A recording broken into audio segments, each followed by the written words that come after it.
This is The Big Breakdown, a long look back at some of the biggest stories we're covering for you at the Hidden Killers podcast and True Crime Today.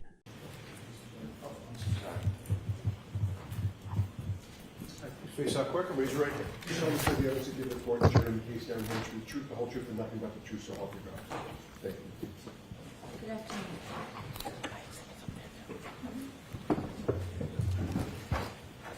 All right, Mr. Flynn, whenever you're ready, Mr. McCabe, I'd ask that you pull the microphone close, please. Okay. Thank you. Thank you, Your Honor. Go right ahead. Good afternoon. Good afternoon. Could you please introduce yourself to the jury? Hi, I'm Jennifer McCabe, MCCABE. Ms. McCabe, how old are you? I am 49 years old. Are you married? Yes, I am married with 4 daughters. Without detailing your children's names, can you tell us a little bit about your family? Sure. I have 4 daughters that are 16, 17, 19, and 21. 2 are in high school and 2 are in college. In raising your children, was your family active in local sports? Yes, all 4 of my daughters played multiple sports from when they were young. 2 now are playing in college. My husband and I both coached them. My husband coached them from when they were young up through 8th grade in soccer, and I coached them in basketball. Without telling me your address, what town are you from? I'm from Canton. How long have you lived in Canton with your family for? I was born and raised in Canton, and now I'm raising my family there. So your family, their whole life, you've raised them in Canton? 1 year we lived in Stoughton with my daughter. Who do you live with now? I live with my husband and my 4 daughters. Can you briefly give me a little bit more background on your children's school and your participation in interaction with your children, raising them? Yeah, so I was a teacher, and then once I had children, I stayed at home with them and basically was just kind of like your typical, I don't know, small town mom. I was the room parent. I coached them. No, I'll allow it, but why don't we Yes. move along? When I coached, I drove the kids back and forth on my team, would take them places, etc. In the growth of your family and raising your children, at some point did you meet a gentleman by the name of John O'Keefe? Yes. Share with us meeting John O'Keefe. Sure. When my 3rd daughter was in kindergarten, she became friends with John's niece. And during that kindergarten school year, unfortunately, Kaylee's mother and father both passed away, and John moved in the house and became Mr. Mom. When John took over guardianship of the children, did you assist in an active role in helping him? Yes. Kaylee and my daughter were very close, so she would come over and play. My daughter would go over there. Kaylee would come and have sleepovers. A lot of times it would be on Friday nights. I would have Kaylee, and then another individual would have Patrick. Had you known John O'Keefe well before he took over guardianship of the children? No. During the time when he was the guardian of the children, did your relationship, not just with his niece and nephew, but with him, grow any closer? Yes, we became very good friends. How close of friends did you become over the years? Well, throughout the years, obviously, when they were younger, we talked more, just about the logistics of CCD, pickup, drop-off, basketball, sports. But then he would also call me, about, as the girls got older, the girl drama, or, the hormones and things like that. He would also come over, and hang out and have a beer and, just talk about whatever was new in his life or going on, or, just the day in and day out struggles of his, life and raising the kids now and figuring it all out with, work and family and all of that. Leading into January 28th of 2022, so the jury understands, how close is your friendship with John O'Keefe at that time? He was a very good friend of mine that I knew I could call for anything. I want you to take us forward to January 28th, 2022. Do you remember that day? Yes, I do. Do you remember it well? Yes. Take us to the early morning hours, January 28th, 2022. Did you learn there may be weather or a storm coming? Yes. Tell us a little bit about that. We all saw the report that there was going to be a big storm, a nor'easter. So we all knew that basically all the Saturday activities were going to be canceled. That includes sports? Yes. Was and is the sporting events for the children a big part of your life? Yes. Back then I had, 2 in high school that played 3 sports, and they played club sports as well. And then the 2 middle school played club sports and town sports. So most of our weekends were taken up by kind of running from one sporting event to the next. When you learned about the weather and the change in schedule, did it change your plans for that day? No, not particularly. My day was pretty set out. I had my niece, and then I had sporting events. It was kind of my plans for the next day that obviously got changed. Take us through the afternoon of the 28th. What's happening? Well, I had my niece for the week, and she was picked up. My oldest was on the hockey team, and she was having a team dinner at the house, so I picked up pizza, got desserts, set it up for them, and then I left with my daughters and my husband, Matt, and we met some of the parents from the high school basketball team at a local pub to grab a bite and a drink before the basketball game, because my other daughter played on the high school girls basketball team. What time was the basketball game set for that night? I believe it was 6 or 6:30. Did you and your family go to the game? Yes, we did. After the game, what happened? After the game, I drove my daughter home. My sister, Nicole, sent me a text and said that she was going to be at the waterfall, and it was my nephew's birthday. He was going to meet up, and did I want to come by for a drink? What is your nephew's name? Brian Jr. It was his birthday that night? Yes, it was. When you received a call to meet with friends and family at the waterfall, do you remember what time that plan was made? I don't. My sister sent me a text at some point letting me know she was going to be there, so I don't know what time. After the game and after some time, did you go to the waterfall to meet your friends and family? Yes, I did. Describe very briefly, what's the waterfall? It's just a local town bar. Do you remember about what time you got to the waterfall? About 9 o'clock. When you got there, was there anybody there that you knew? Yes. Okay, now take us inside the waterfall. When you get there, who do you see? I walk in and I see Julie and Chris Albert, my niece Caitlin, my sister Nicole, and my niece's boyfriend Tristan. You said you saw Julie and Nicole Albert in the waterfall? Yes. Were you related to either of them? Nicole is my sister. So Brian Sr. would be your brother-in-law? Yes. Also, you mentioned there was a niece? Yes, Caitlin. Is that Brian and Nicole's daughter? Yes. You mentioned the name Tristan. What's his relationship to Brian Albert's niece? He's now her fiance. And was there anybody else I missed? That's all who was there. I'm not sure if Nick Kolakidis was already in there when I got there or if he arrived right after. And then his wife joined us. So when you're in the bar and you see your friends, what do you do next? I immediately just, join them and sit down. Were you eating, drinking? I know I ordered a beer.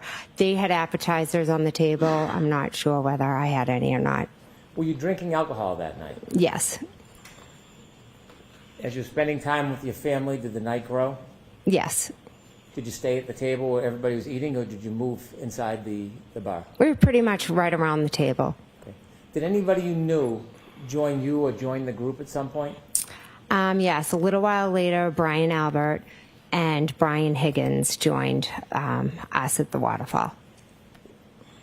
So when you first got there, was Brian Albert already there? No, he wasn't.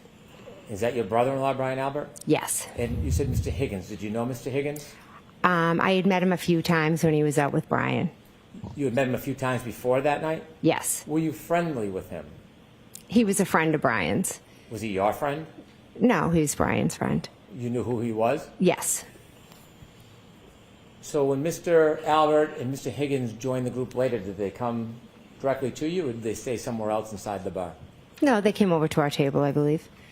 How long were you in the waterfall for that night? Approximately 9 to little around midnight-ish.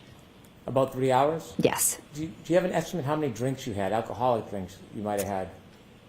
I don't. I don't know, maybe 2, 3. Throughout the night, were you feeling any effects of the alcohol? Not that I recall, no. When the group was together, you mentioned a number of people have joined. Were you joined by other people later? Yes. Who were you joined by later? John O'Keefe and Karen Reed. And you talked about your relationship with John O'Keefe? Yes, earlier, yes. Did you make plans with him, or did he just show up? I believe he had started the conversation about the night with Chris Albert. Chris Albert is a different Albert than Brian Albert? Yes. What's the relationship between them? Brian Albert and Chris Albert are brothers. Was Chris Albert there when Mr. Higgins and Brian Albert arrived? Yes. Actually, Chris, did I miss him? Because Chris was there with Julie. Did I? I'm not sure if I said that when I was naming everyone at the table. I apologize. You may have. Okay. So when you first got there, he was at the table with your Yes. sister? Yes, he was. When moments before John O'Keefe arrived with the defendant, what was the mood in the group? Cheerful. Good mood. Everybody was just out having a drink. We all knew the storm was coming tomorrow, and, just a typical average night. Celebratory? Yeah. You said you were going to see Brian Albert Jr. for Yes. his birthday. Was Brian Albert Jr. at the waterfall when you got there? No, he was not. Was Brian Albert Jr. there anytime when you were at the waterfall? No, he was not. Without relating a conversation with some other person, did you have an understanding where Brian Albert Jr. was? He was at home. Did you historically or typically see Brian Albert Jr., your nephew, on his birthday? Yeah, typically we always, get together. We try to and do a cake for whoever's birthday it is, and then whatever, aunts or cousins are around come over. When John O'Keefe arrived at the waterfall with the defendant, do you have a general estimate or guess, not guess, but a general estimate of what time they arrived? Approximately 11. When they first arrived, did you see them? Yes. Where did you see them coming from? I saw them walk in. When they walked in, did you react in any way? Yes, I was happy to see them Why were you happy to see them? because I loved John and I liked Karen. So you were happy to see John? Yes, very. And you were happy to see the defendant? Yes. Do you remember your first interaction with either John or the defendant that night inside the waterfall? I believe John walked over to where I was, kind of to my end of the table, and then maybe Karen had walked to the other end of the table. But I would assume I probably hugged both of them when I saw them. I'm going to ask you not to assume. If you don't know, that's Okay. okay. You said that you had known the defendant as well. Yes. Do you remember how long she had been dating John O'Keefe up until that point? I know I met her in July of 2020. Had you had a chance to spend time or interact with her over that time before that night at the waterfall? Yes, I had. And share with us some of the moments or some of the reasons that you would interact. The first time I met Karen, John had reached out. We would do pool days with him and his niece and his nephew. So he had told me he was dating a new girl and he wanted to bring her over. He said that she had multiple sclerosis. I also have multiple sclerosis. So he thought that that would be something we could, we would talk and bond over. I said, yeah, great, bring her over. So her and John and Kaylee and Patrick came over. We had a pool day. I liked Miss Reed immediately. I thought we hit it off. It was really great, talking to someone my age that also had MS because I didn't really know a lot of people who have it. So it was really nice to have somebody to relate to. Then moving forward, we would see them, if it was my daughter's birthday party, when it was time for pickup, they would come in, have a couple drinks. Same thing for like a Halloween party, after basketball games. So you spent time both with John and Miss Reed? Yes. Did you spend time with the defendant separately without John around? No. Did you become friendly with her? Yes. And were you friendly that night? Yes. After John and the defendant enter the bar and you greet, did you interact or spend time with Miss Reed at the waterfall? Yes, I did.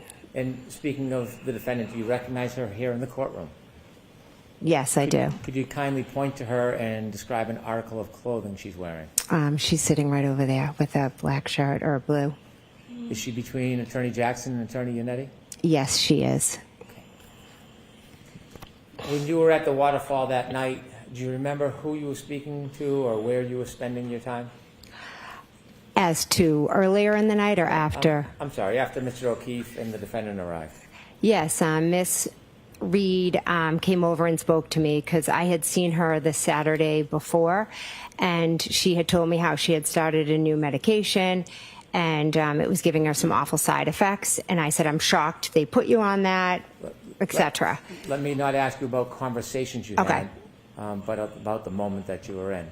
Did you spend time with Miss Reed that night? Yes, I did. Inevitably, did you drink more alcohol as the night went on?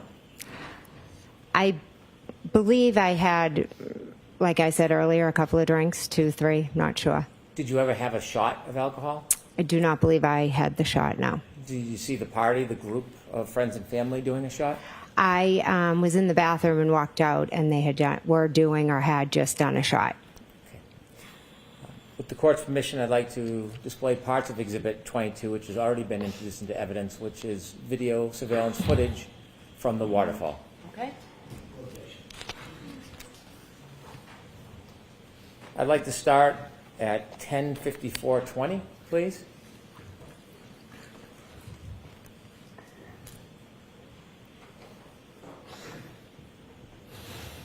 If you could just stop for 1 second. Do you recognize what's in that video? Yes. And what is that? That is the waterfall. Okay, kindly proceed.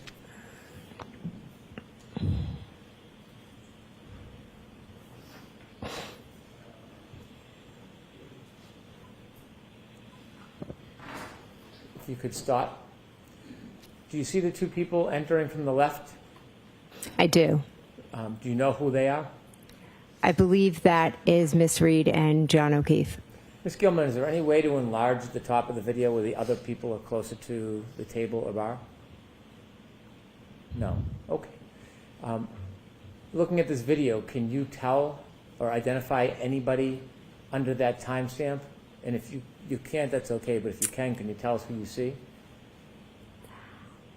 I think the guy right there, well, where she just is Brian Higgins. Okay. If you could go up a little bit, Ms. Gilman.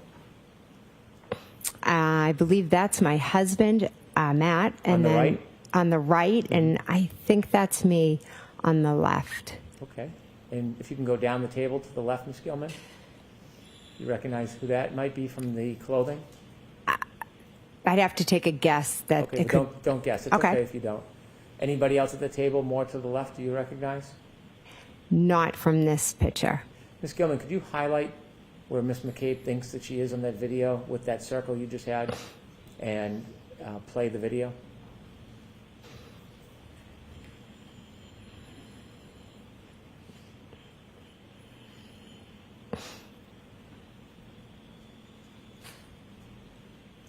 If you could stop. Is that you clapping, Ms. McCabe? Yes, it is. Why are you clapping? Because I was happy to see them. Both of them. Yes. Okay. Could you continue, please? And who's that person walking right to left hugging people? That is John O'Keefe. Can you continue, please, Ms. Gilman?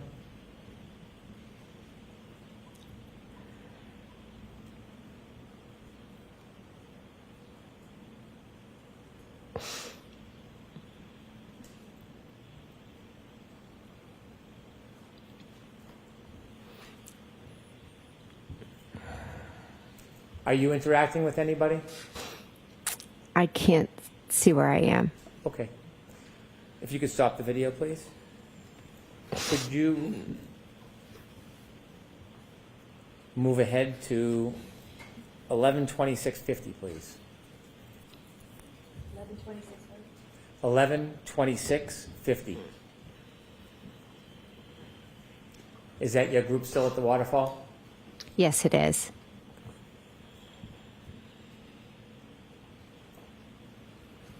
If you could stop there, Ms. Gilman. If we could hone in or circle where you were previously, where we saw Ms. McCabe. I know it's a bit blurry. If you can, and if you can't, please let me know. Can you see whether you're in that area? I believe I am, yes. Could you put the circle down just a little bit, Ms. Gilman? Okay. If you could play from 11:26:50 to 11:27, please. We're a little bit ahead right now.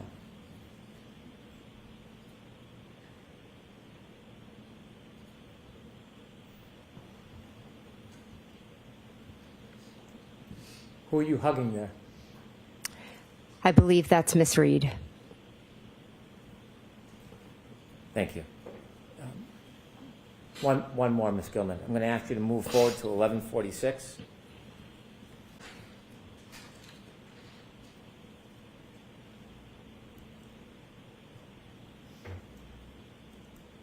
Could you pause, Ms. Gilman? Could you circle in that same area where Ms. McCabe was last describing? Can you make anything out in this video? Yes, it looks like they're all, toasting or doing a cheer before they do a shot. Can you see whether or not the defendant's in that part of the video? Yes, it looks like she is in front of the man in the plaid coat. Were you participating with the drinking at this moment? I don't see myself in the video. I don't believe I was. But you were drinking separately that night, weren't you? Yes, I was drinking beer. Okay. If you can continue, please.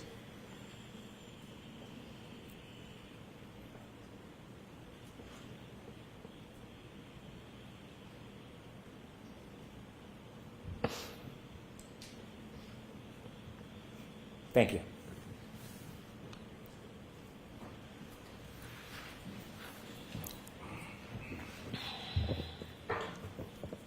Shortly after the shot, was there conversation about leaving the waterfall as a group? Yes, there was. Was there any discussion about where the group should go? At first, Miss Reed was asking if we could go up the street to D&E. What's D&E? D&E is a sub shop that's owned by Chris Albert. Was it open that late at night? No, it wasn't. Had you in the past gone to that pizza shop after hours to eat? Yes, we had. And tell us what the defendant was saying. She just kept asking, can we go up to D&E? Can we go up to D&E? She wanted just to go up and, Chris makes food, and then we were going to go she wanted us all just to go up there and eat and hang out. That wasn't an uncommon occurrence for the group to sometimes go to that pizza shop after hours, was it? No. Did the group decide to go to the pizza shop? They decided they weren't going to go. Okay. Was there a different plan made? Before Brian Albert left, he said to the group, hey, we're going to go back home and have a beer with Brian Jr. If anyone wants to come by. When you received the invitation to the group to go back to Brian Albert's house, did you decide whether you were going to go home or go back to your sister's house?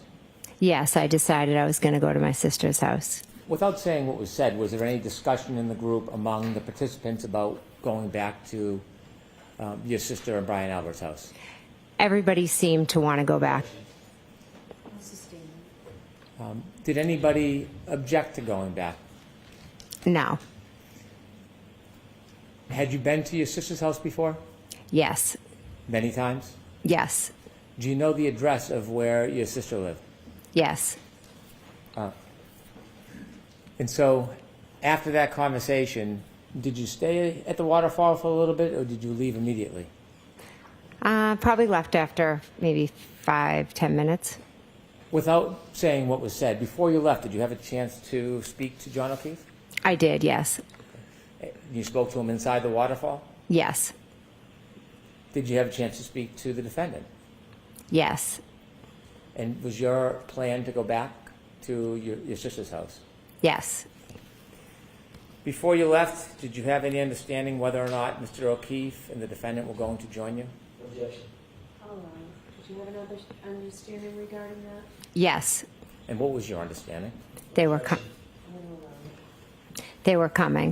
Who else was going to go back to your nephew and your sister's house? Brian Higgins and my niece Caitlin. A little after 12, did you leave the waterfall? Yes. Do you remember that night leaving? Yes. Before you left, did you talk to anybody in particular? Yes. Miss Reed and then Mr. O'Keefe. Did you speak to them inside the waterfall? I walked out with Miss Reed and we spoke at the doorway, and then John joined us. Did you invite Ms. Reed to come with you? I did, yes. Did she decline? Yes. And who did you go to your sister's house with? Who drove? I drove and I went with my husband, Matt. Anybody else? No. Do you remember about what time it was that you were speaking to Ms. Reed about going to your sister's house? After midnight? If I could have Exhibit 22 again. Ms. Gilman, if you could take us to 12:10:36.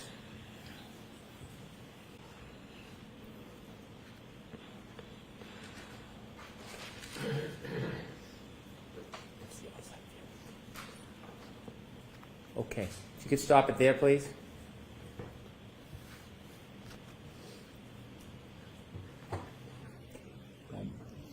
Did you have a chance to talk to Mr. O'Keefe and the defendant outside of the waterfall? Yes. And do you know specifically what time you left the waterfall? It was after midnight. Okay.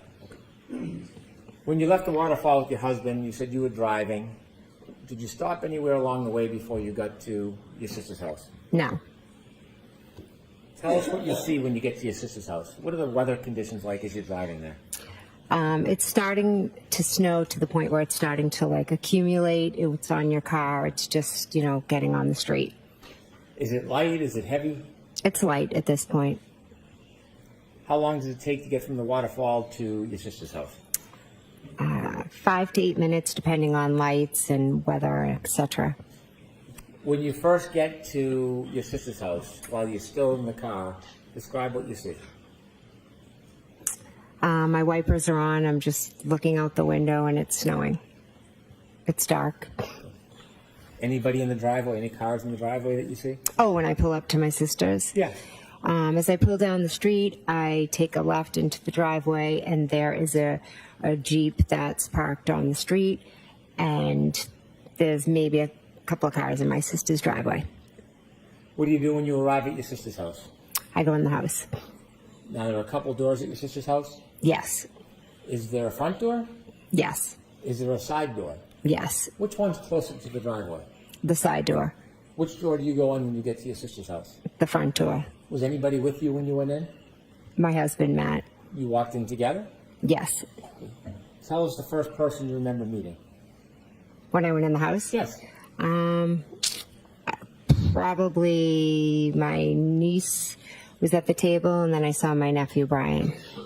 Was there anybody else you saw at the table? Julie Nagel and Sarah Levinson. So when you walk in the front door of the house, is it what table? Is it a living room table, a kitchen table?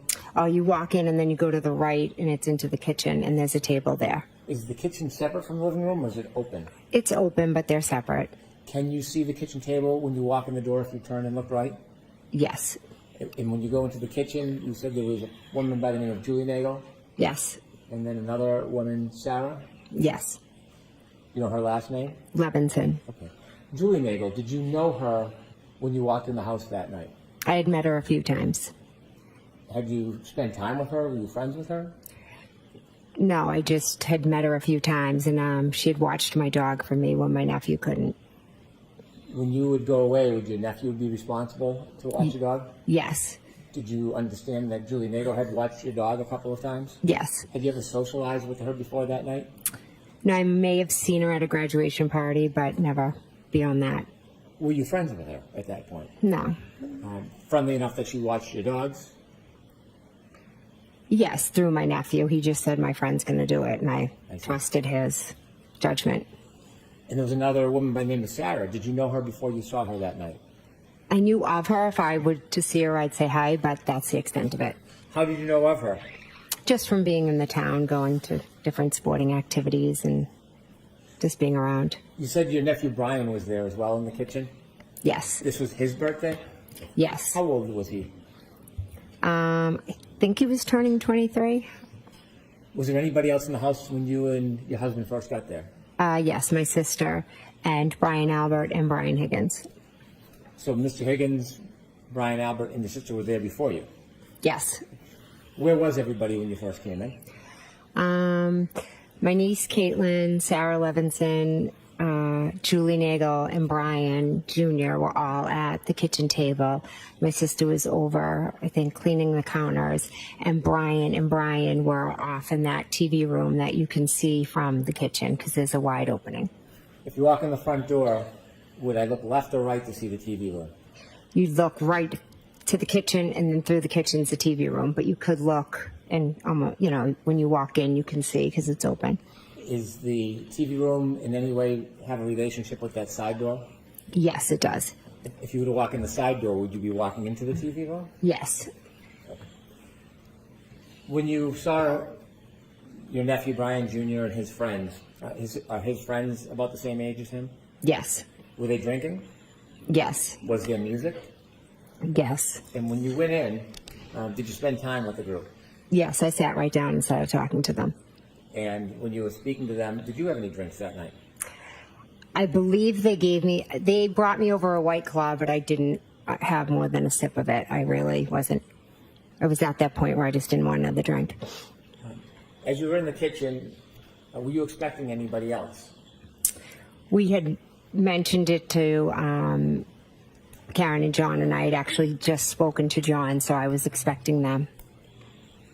So when you saw John O'Keefe in the waterfall, that wasn't the last time you spoke to him? No. You had spoken to him, was it on the ride to your nieces? To your sisters? Huh? Yes. Did you call him or did he call you?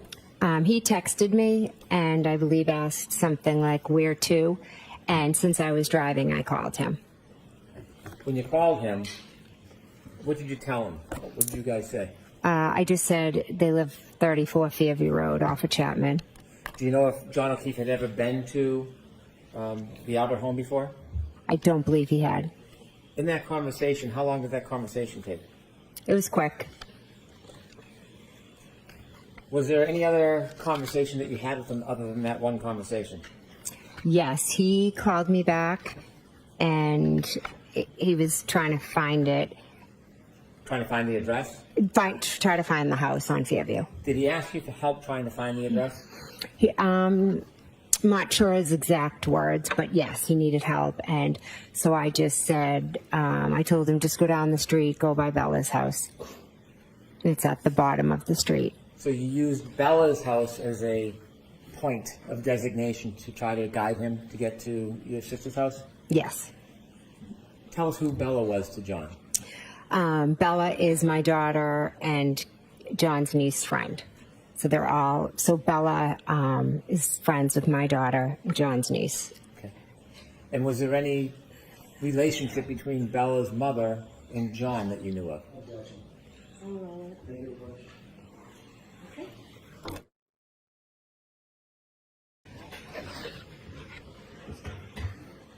Thank you. May I? Yes. That second phone conversation you had with John, do you know about what time that was? I don't, it would be after 12:15, but before 12:30, approximately, between that. Were you still driving when you had that conversation? Yes. And at some point you told us you arrived at your sister's home and went in. Yes. Okay. I'd like to move forward now to when you were inside the house. Tell us generally when you first got there and saw everybody, what were you doing? I just sat down at the table. I started talking to them. We were listening to music. Typical night. Anything stand out as far as music or interaction with the group?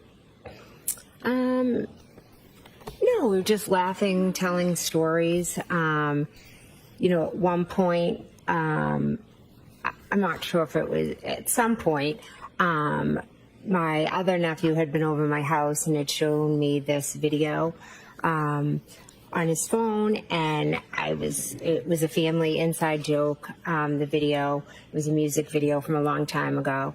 And so I was telling my other niece and nephew, oh my gosh, you have to see this video. It's hysterical. And then we started playing it and watching it. What was the video? It's Raining Men. Did that get a lot of playtime during that get-together? Well, I have one sister who sometimes has a little too much to drink, takes out an umbrella, and will dance. So it's a family joke. While you were at your sister's house, what area of the house were you spending time in? Yeah, I was in the kitchen. What was the mood of everybody in the house, as far as you remember? Everybody was in a great mood. Was there any fighting? No. Any arguing? No. Any violence? No. Was it a celebratory mood? Yes. As you were in the house, were you waiting for anybody else that you expected to come? Yes, I was expecting John and Karen to come. At some point when you're in the kitchen, or let me ask you a little background. As you're in the kitchen of that house, can you see outside from the kitchen area? They had blinds or something down, but if the blinds were up, you could see out. Were the blinds up? No. At any point were you able to see outside from inside the house? From the front door, yes. Does the front door, is it glass? Yes. At some point when you were with everybody in the celebration, did you have a chance to look outside? Yes. And when you looked outside, what did you see? I saw a dark SUV out front. Did you know whose SUV that was? I believed it was Karen's. Could you see who was in it? No. At that point of night, what does the weather look like from the front door? It's dark and it's snowing, and I could see, brake lights. Did you see if that SUV moved at all? I didn't see the SUV actually move, but I saw it in a few different locations. How many times did you look out? Can't give you an exact number of how many times I looked out. I can tell you I saw the vehicle first straight out from the front door. Then I saw it up at the flagpole, and then I saw it further up from the flagpole. Were you studying the car at all? No, it was quick glances. Did you have any reason to study it? No. What were you expecting was going to happen? I was expecting John and Karen to come into the house. Did they ever make it in the house? No, they did not.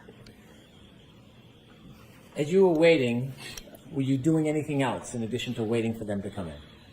Yes, so I was sitting at the table. Someone made mention of a car out front, so I got up, went to the door, looked out, and then I would go back to the table, and where we were just all laughing, talking, playing music, just hanging out, not really thinking much about anything. Did you ever reach out to John when you thought the car out front was the defendant's car with John in it? Did you ever reach out to him? Yes, I did. How did you reach out to him? I texted him. Do you know if there was a phone call that was made to you before 12:30? A 7-second phone call? From John? Yes. I don't. You mentioned you had spoken to him about directions. Is that the last time you heard his voice? Yes. When the car was out front, did you exchange text messages, or were you simply texting him? I was texting him. Do you remember what you were texting him? The first time I said here. What do you mean by here? Was that Like exclamation point? here, question mark, because that's when I saw the car. You were wondering whether that was him? Yes. Did you send any other text messages that you can remember? After I saw the car move locations, when I saw it go up to the flagpole, I said, pull behind me. And do you remember any other communications you had with him? Was he texting you anything? No. Did he ever text you again that night? He never texted me again. Never called again? No. Did you continue to text him over the next 15, 20 minutes? I did, yes. And so at some point, did you realize that John O'Keefe and the defendant weren't coming in the house? Yes, when the car was gone. Did you ever go outside through the storm down to the flagpole to speak to them? No. Why not? Why would I? I was just asking. I had no reason to. So when you were in the house, at some point, did you notice that the car was gone? Yes. Were you marking the time or keeping track of it? No. After you didn't see the defendant's car anymore, did you stay? Yes. How long do you think you stayed for at the house? I stayed till about around 1:30, 1:45-ish. Did anybody else come in the house up until 1:45? No. Did people leave at certain times? Yes, people did leave. Who was the first to leave? Brian Higgins? Do you remember about what time he left? I don't. And after Mr. Higgins left, do you know who left? I'm not sure. I believe it was us, and then my niece Caitlin was also like at the door. It was kind of in a row. Brian left, and then a little bit later, I think it was, myself, Matt, Julie, and Sarah left. But Caitlin was at the door. I believe she was waiting for her ride. How much longer after Mr. Higgins left did you leave? Maybe I honestly can't say. I think he was there for a while I was there. So maybe he left anywhere from 15 minutes, approximately 15, 20 minutes before I did, or maybe a little more. You mentioned that you had left the waterfall after midnight, Yes. and you had phone calls with Mr. O'Keefe along the way. Yes. Do you know that there are phone records with your text messages and phone calls in them? Yes. And do you know whether your phone records reflect the time of your calls with Mr. O'Keefe? Yes. And your text messages? Yes. When you were texting Mr. O'Keefe, when the Lexus or the car was in front of the house, rather, was Mr. Higgins still there? Yes. What are some of the things that everybody did along that night before you left? What happened in there? What happened inside the house? Yeah. Nothing. We basically just sat around the table, talked, laughed, listened to music, chit-chatted. Celebratory? Yes. Was there ever any fighting? No, none at all. Any arguing? None at all. Any physical interaction? No, none. When you decided to leave that night, did you say around 1:45-ish? Yes. When you left around 1:45, was there any events that happened that night that would cause you unrest or excitement or your heartbeat to raise? No. When you decided to leave, you and your husband, where were you going to go? We were dropping off Julie Nagel and Sarah Levinson, and then we were going home. Had you planned on dropping them off earlier in the night? No, when we got there, Julie's brother had pulled up to pick them up, and I won't ask you what was said because you weren't there. Oh, but okay. At some point, did you come to an understanding that you would give them a ride home? Yes. Did you offer? Yes. Who was going to drive home between you and your husband? Matt drove home. When you left, I want you to describe as you step out into the driveway or the walkway. Was it the front door or side door, if you remember? I walked out the front door. Is the weather like it was when you first got there? No, it's picked up. Tell us what you mean by it's picked up.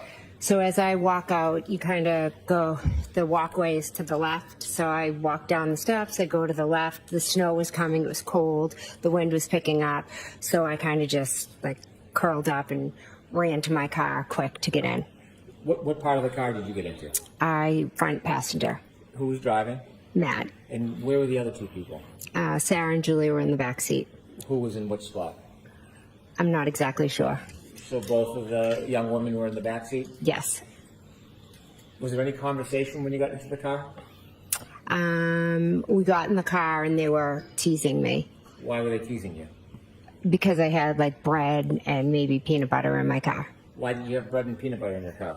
I had my niece for the week, and I was dragging her like to all my kids' sporting events. So we'd go from like one game to another game to a practice. So sometimes instead of always giving her McDonald's or Dunkin' Donuts, I'd try to throw her a peanut butter sandwich. And they were making fun of you? Yeah. As the car backs out of the driveway, tell us what you're doing. I'm talking to the girls. You just moved your head. Yes. Does that mean anything?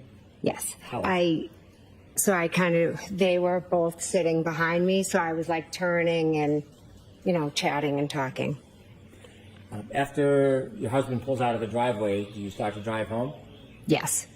If the house is on my right and you're driving, are you in the passenger seat closest to the house or furthest away? Passenger seat closest. So you're driving, if you look at a picture of the house, you would be driving from right to left? Yes. So as you start to drive, or your husband starts to drive the car, what direction are you looking in, if you remember? The back seat. Did you drive by the front of the house, do you know? We pulled out of the driveway and went up Chapman. Okay. And your husband and you passed by the front of the house? Yes. Did you pass by the flagpole? Yes. Were you looking at the flagpole? No. And how dark was it at that point? It was dark. Snow? Yes. As you're passing the flagpole, do you hear or see anything remarkable? No, I'm not really paying attention. I'm just chatting to the girls, and Matt's just focusing on driving. When you're talking to the girls and they're making fun of you, what's the mood in the car? We're all laughing and joking. Where do you go next?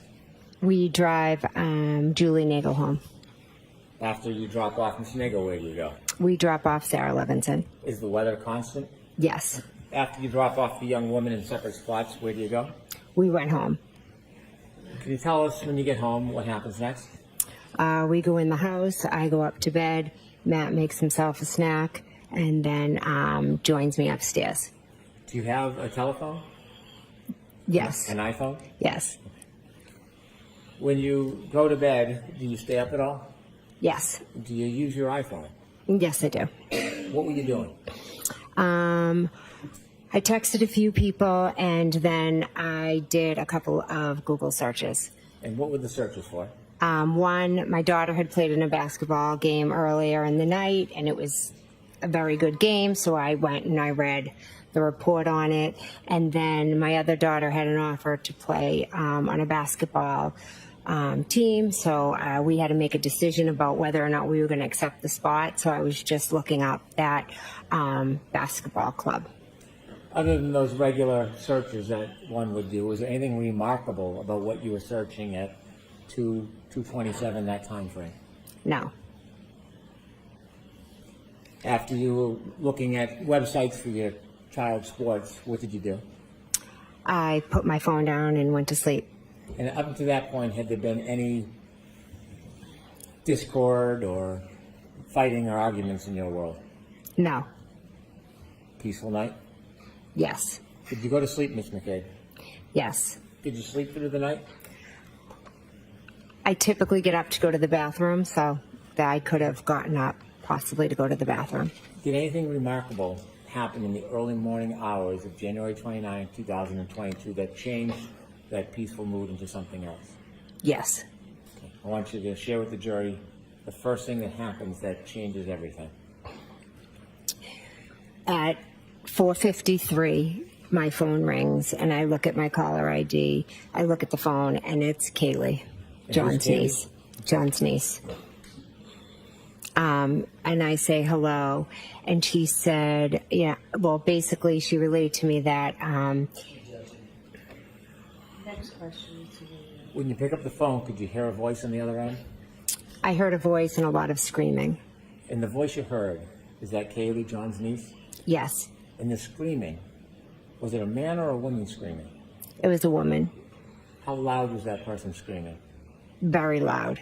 Could you make out anything that person was saying as they were screaming? My name was screamed a lot.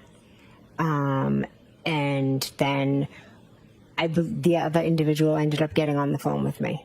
And who was that person that was screaming in the background? Miss Reed, How long was she screaming for while you were speaking to your niece before you spoke to her? The entire time I was speaking to Kaylee, she was screaming. Describe her demeanor. Miss Reed's. Yes. Jen! Jen! And then she's screaming that John didn't come home. She left him at the waterfall. She was hysterical. It was very hard to follow what she was saying. How long did that first call last for? I'm not sure how long, maybe possibly a few minutes, but it was loud enough and long enough that my husband shot up in bed thinking one of my kids had come in the room screaming. Without saying what your niece said, could you describe your niece's demeanor when you first spoke to her? I mean, John's niece's demeanor. I would say Kaylee sounded concerned, uneasy. During that phone call, other than the screaming and the screaming of your name, did the defendant give you any information other than she had dropped John off at the waterfall? They had gotten into a fight. She had left him there and he didn't come home. And when you were woken up, were you in a sleep when you were woken up? Yes, I was sound asleep. What was your mental state like when you first woke up and got that call? Well, I had been up late. I had taken my medication that I take for my MS, so I was definitely a bit groggy when I first woke up. So immediately I just wanted to help her. She was hysterical. Kaylee was upset. So I went into that kind of mom mode of what can I do? How can I help? So I immediately was like thinking, okay, well, if you left him at the waterfall, let me think who was still there, or, you know, how can I help you? How can we find John? Did you have a plan when you ended that first call? I did. I knew Chris Albert had still been at the waterfall when I left. So I thought if Karen and John had gotten into a fight, maybe Chris had walked out of the bar and Chris lived local to the bar, thought maybe they walked back to Chris's together. So what did you do? So I called Chris Albert's wife, Julie. Did you speak to her? No, she never answered. After you had a moment to make a phone call and think about things, did your head become any more clearer? It did, and I was, reminded by my husband that we had seen Karen and John's car outside of Fairview. When he reminded you, did you independently remember the text messages that you sent to John earlier that evening? Immediately, I was like, oh my God, you're right. Did you remember that you had seen what you believed to be the defendant's car in front of the house and near the flagpole? Objection made. Watch the form. Okay. What did you remember? What came to mind after you spoke to your husband about your memory from earlier that evening? The minute he said it, I remember seeing the SUV and then all the text messages that I had and the phone conversation with John. So after the defendant spoke to you and said she had left the defendant at the waterfall and you had time to think about your memories, did you react or do anything with that? Yes, I believe I called Kaylee back. Why did you call Kaylee? I didn't have Miss Reed's phone number. When you called Kaylee back, did you speak to anybody? Yes, I believe Kaylee and then Miss Reed. When you first spoke to Kaylee, could you hear anything other than Kaylee? The screaming. Was it any different, or was it similar to the first time you spoke by phone? Similar to the first time. Regarding the demeanor or intensity, had it changed at all? Not at all. You mentioned the first time that you had that phone call, the defendant was screaming your name. Jen, Yes. Jen. Was she saying your name in the second call, or was it just general screaming? My name, and then when she got on the phone, I had told her, Karen, I saw you guys outside of my sister's house. And then she told me she didn't remember being there. And then she went on to say, she started saying, could I have hit him? Did I hit him? And then she just was just all over the place, like screaming my name, screaming so many different things. She was hard to follow or understand. When she was saying to you, did I hit him? Could have I hit him? Was that before or after you informed her that you had seen her out front of your sister's house? It was after I told her that. She also informed me that she had cracked her taillight. In that conversation, she told you that? In one of the conversations I had with her in my bedroom, yes. When you told her that you had seen her out front. And she had said that she didn't remember that night. Was that before or after she was saying, did I hit him? Could have I hit him?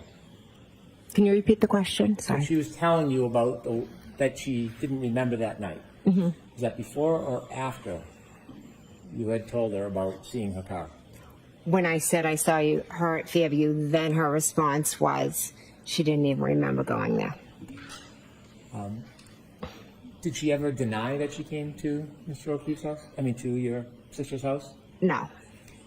When she told you or said to you, did I hit him or could have I hit him or something like that, did you have any idea what she was talking about? No, I didn't pay attention to it. When she told you that she had cracked her taillight the night before, did that have any significance at that time to you? No. So in telling you these different things, did you ever piece them together at that time? No. What was your primary motivation at that point? I just wanted to help her because she was hysterical. Kaylee was very upset, so I wanted to help her, and I wanted to find John. So after she told you these things about whether she could or did hit her in the light and not remembering, did the conversation end or did it progress? At some point, I was then going into like, okay, well, if she brought him there and left him there, where was he? Because he never came in the house, and she doesn't know where he is, so now where could he be? So I started thinking there was another gentleman that was supposed to meet us out at the bar who John was friends with. So I thought, okay, well, in my head I'm thinking maybe they got into a fight, John got out of the car, and he connected with this guy because he was at a party on the street. What was over. that person's name? His name is Tom Beatty. Did you call him? Yes. Did you get a chance to speak to him that night? That morning? Yes. No. Did you call around anywhere else? I believe I called my sister, I called John, I called Tom Beatty, I called his daughter. You called John O'Keefe's phone? Yes. Did he answer? No. Did it go right to voicemail? I don't remember. Did you text anybody? I honestly don't remember if I texted. I primarily think I was just trying to call as many people as I could and try to figure out what happened. So you had two conversations at this point with the defendant while you were still home. Yes. Was there any further phone calls that you had before you did something?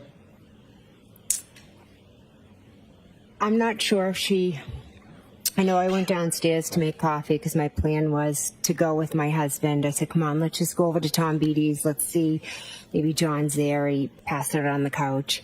I'm not sure if Karen called me again or not.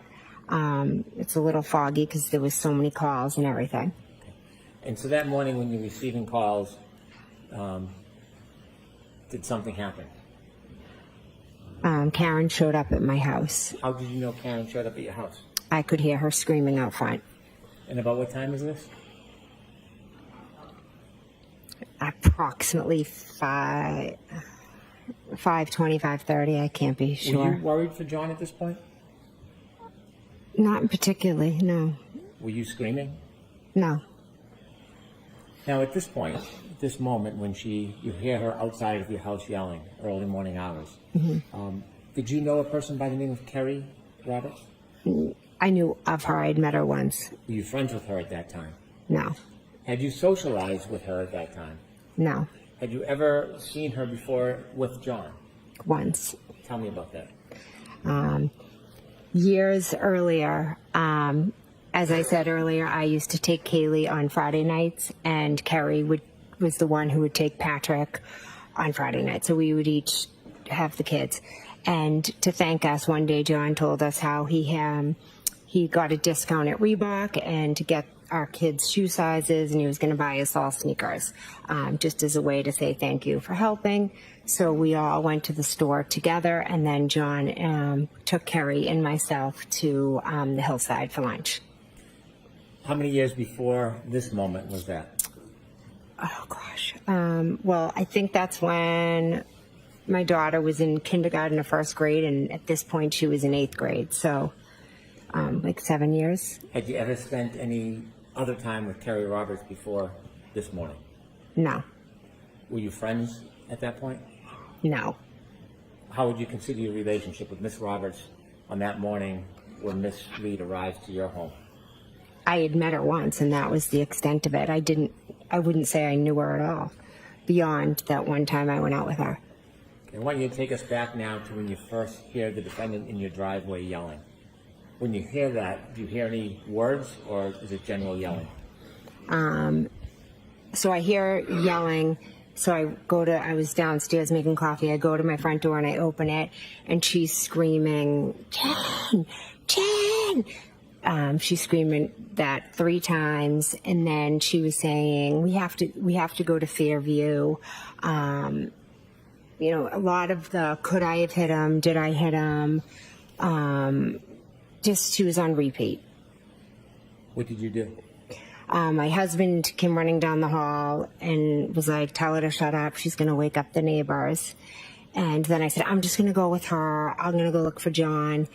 And then he yelled down saying something like, you can't be driving around in this weather, you know, with a broken taillight.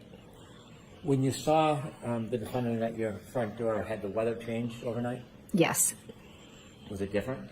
Yes, now the snow had intensified. It was almost like, it was dark outside, but it was like whiteout conditions. How dark? Dark. I mean, it was dark. It was like 5:30 in the morning. What was the visibility like? Not good. After you meet the defendant at your door, do you let her in, or did she stay outside? I'm not sure if I just grabbed my coffee and ran out, Where did you or go? whether she came in. So we went down my walkway. She was just kind of running all around. The driver's door was open, so I told her I was going to drive because I thought she was too hysterical to drive. In the meantime, all of a sudden there was a car at the end of my street, and there was a plow behind it. The car that came to the end of your street, do you know where it went? I meant the end of my driveway, I'm sorry. When you say at the end of your driveway, did it pull into your driveway? No, it just kind of stopped right at the base of my driveway. Okay. How far behind your car was that car? Not far, not too far. Okay. Did you know who was in that car? No. Did you learn who was in that car? Yes, How did you learn who was in the car? because I said, who is that? Did you ask the defendant, or did you walk I up? asked the defendant, and she told me it was Carrie Roberts. Did you meet Carrie Roberts face to face in your driveway that morning? Yes, I wouldn't say we met. It was more of a, the plow was coming, so then she was having to like move down the street, and then either Karen called her or she called Karen, but they were on the phone, Karen's phone over the car, so they started talking. Did you get into the defendant's car? Yes, we did. I got in the car with Miss Reed. When you got in the car, you were in the driver's seat. Was Miss Reed in the passenger front? Yes, You said there was an open call. Is this something you could hear on a speaker? yes. At that point, had you had a chance to go and look at the taillight of that car? No, Did you have any interest in the taillight at that point? no. There was an open call between who? Karen and Carrie Roberts. Can you describe what you heard in that call? Karen was saying that she wanted to go to Fairview, and Carrie Roberts was instructing her that no, we weren't going to be going to Fairview, and she kept saying, we got to go to your sister's house, and Carrie Roberts said, no, we're not going to be driving around in this weather in 2 cars. Let's go back to John's. Let's go to Meadows. Let's go see if he's there. That was kind of the conversation. And then Karen was doing a lot of screaming, and Carrie was kind of yelling back at her to shut up. Who was taking charge of the situation that morning? Carrie Roberts. Were you in charge of it? No. Did you weigh in or make any decisions on where you were going to go next, or were you just a listener?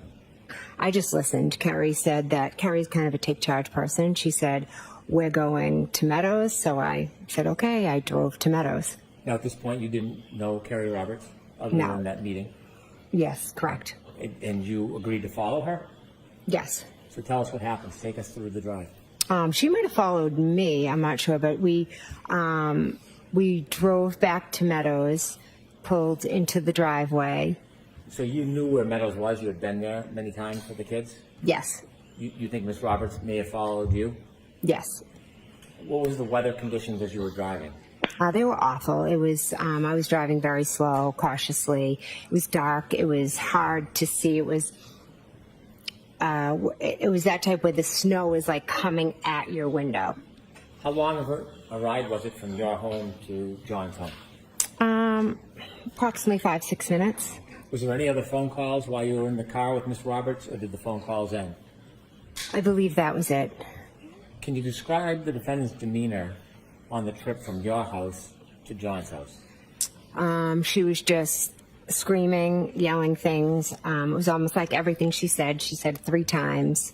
And she just went from one thing to the next. She was quite hysterical. Do you remember what she was yelling about? About going to Fairview, asking, could she have hit him? Did I hit him? How many times did she raise the question, did I hit him, could have I hit him? Good amount. Did you ever speak to her about that? No. At some point, did you finally get to John's home? Yes, When you got to John's home, who pulled in the driveway first? I did. Where did you pull in respect to the driveway? I just pulled straight in next to the garage. Did you see where Miss Roberts went? I believe she pulled in behind me. After you pulled into Meadows, John's home, and you stopped, what happened next? We go into John's house. When you went to John's house, did you all go in the same way? Yes, we went through the garage. And before going to John's home, did you do anything? Before entering into the house, Yes.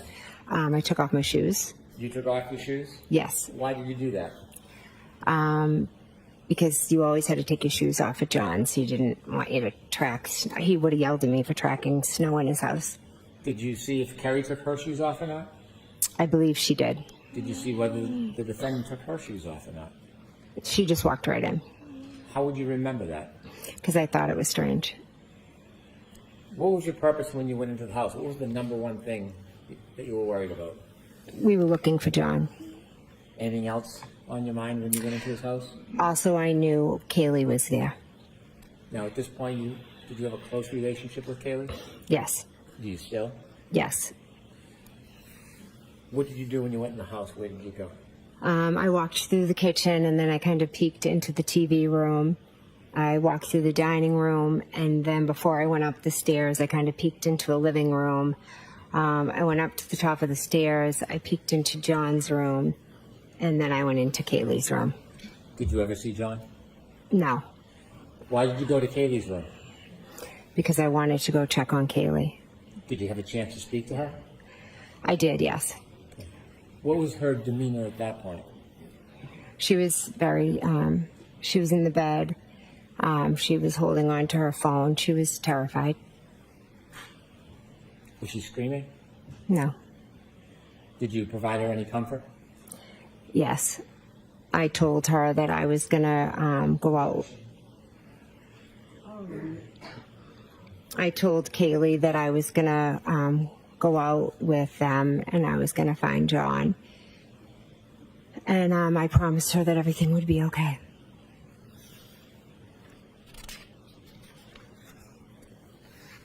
At some point, you left Kaylee? Yes. Where did you go? I went back downstairs and then we went out to look for John. Before you left John's house that morning, did the defendant show you anything? Yes. When we were out in the driveway, I had thought it was when we went in, but I think it might have been when we came out. But regardless, at one point when we were in the driveway at Meadows, Karen showed myself and Carrie Roberts the cracked taillight. Did you or Miss Roberts get close to the taillight at that point? Yes, we walked over and the taillight was missing pieces. Did Miss Roberts have any comment about it? Yes, Miss Rob. So she had a comment. Next question. What was Miss Roberts' demeanor at that point? She was frustrated with Karen. Had said that,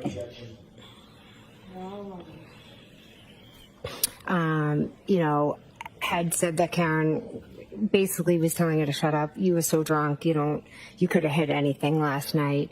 And then Carrie, I remember just thinking, all right, let's go. And I remember Carrie thinking, oh, Well, someone's let me going to ask get. you what Carrie- Oh, sorry. We don't want to think what somebody thought. Okay. I want to know what you heard and what you saw. Mm-hmm. Okay? Yeah. All right. At some point when you were looking at the taillight with missing pieces with the defendant and Miss Roberts, did you see Miss Roberts point anything out? Yes. Share that with us. She pointed a piece that was sticking out and was concerned that someone was going to catch their coat or something on it. And during that time when the defendant is showing you the taillight with missing pieces, was she saying anything about it? No, I don't. Not that I can recall right now. You mentioned at some point she was saying, could I have hit him after you left John's house? Was that in the car or before you got in the car? I know for a fact it was definitely in the car. Was one of the times, yes. Now, Miss Roberts' car is parked behind the defendant's car in John's driveway. Yes, Was there a decision made to take one or two cars? one car. What was the plan? The plan was to get into Carrie's car and to go and look for John. I wanted to go thinking, let's go to Tom Beatty's, but Miss Reed was pretty adamant that we go to Fairview first. You said that at times there was some arguing or bickering, or Miss Roberts was raising her voice to the defendant. Yes. Who made the decision to go to Fairview? Ultimately, Carrie said, all right, we'll go there, almost like to shut her up. When you got in the car, where was everybody? When you got into Carrie Roberts' car, where Yes. was everybody sitting? Carrie was driving, I was in the front and passenger. Karen was in the back, in the middle, kind of peeking her head through between us. I want you to take us through the ride from John's house at Meadows until you first get to Fairview. So as you pull out of, or Carrie Roberts pulls out of John's driveway, what is the mood inside that car? I'd say it was starting to get tense because Karen was just continuously screaming. Carrie was trying to focus on driving, and Karen's behavior in the back of the car was a bit erratic. When you say erratic, can you just give some detail what you mean by that?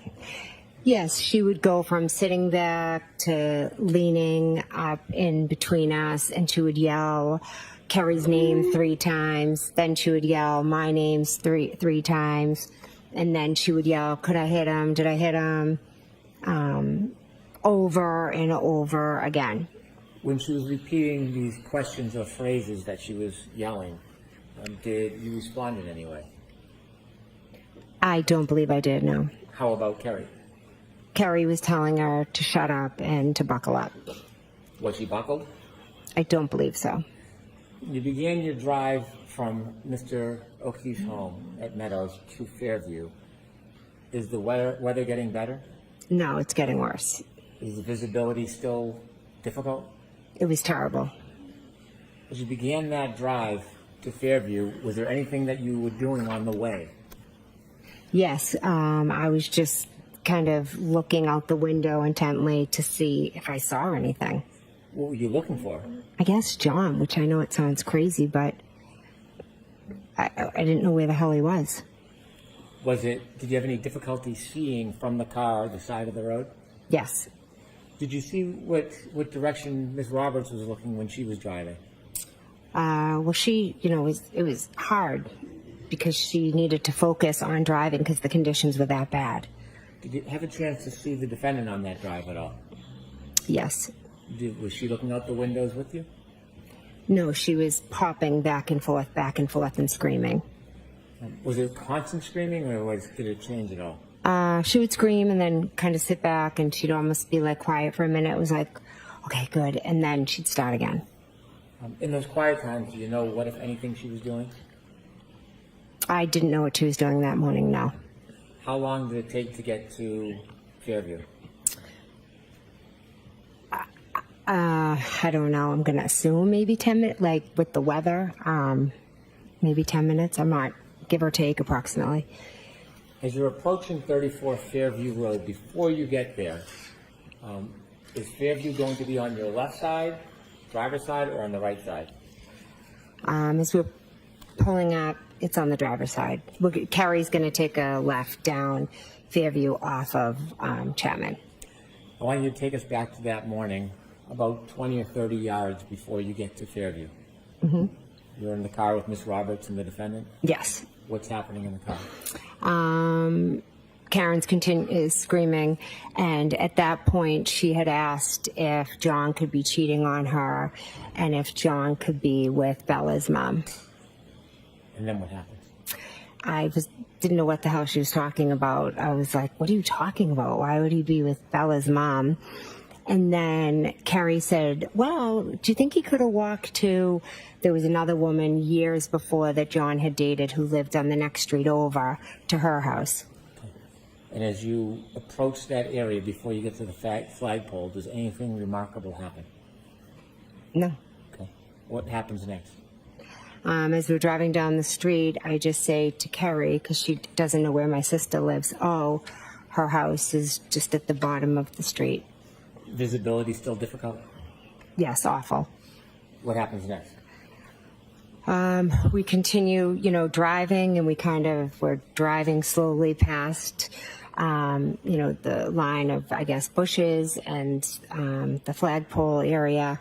And all of a sudden, Karen's screaming from the back, there he is, or something to the effect of, there he is, let me out. Did you know what she was talking about? I had no idea. When she was yelling that, did you look out the window? Yeah, we had our eyes peeled out the window. Did you see anything?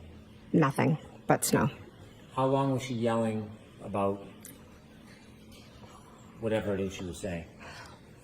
Carrie, she screamed, stop. So Carrie stopped pretty quickly. There he is. She could have kicked the door, like, let me out of here.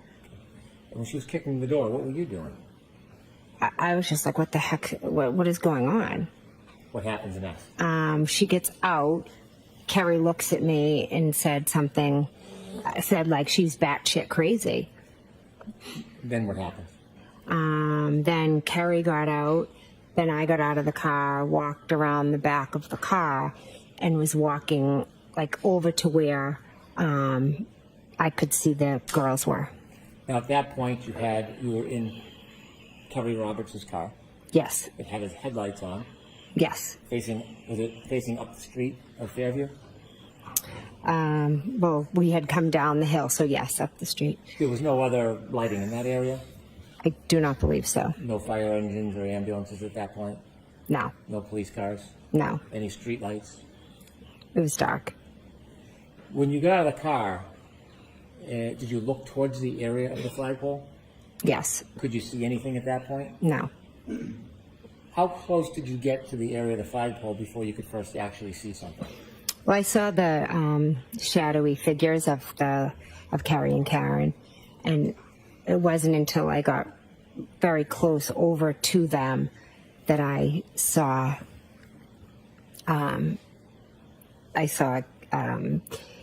Carrie removing the snow from John's face.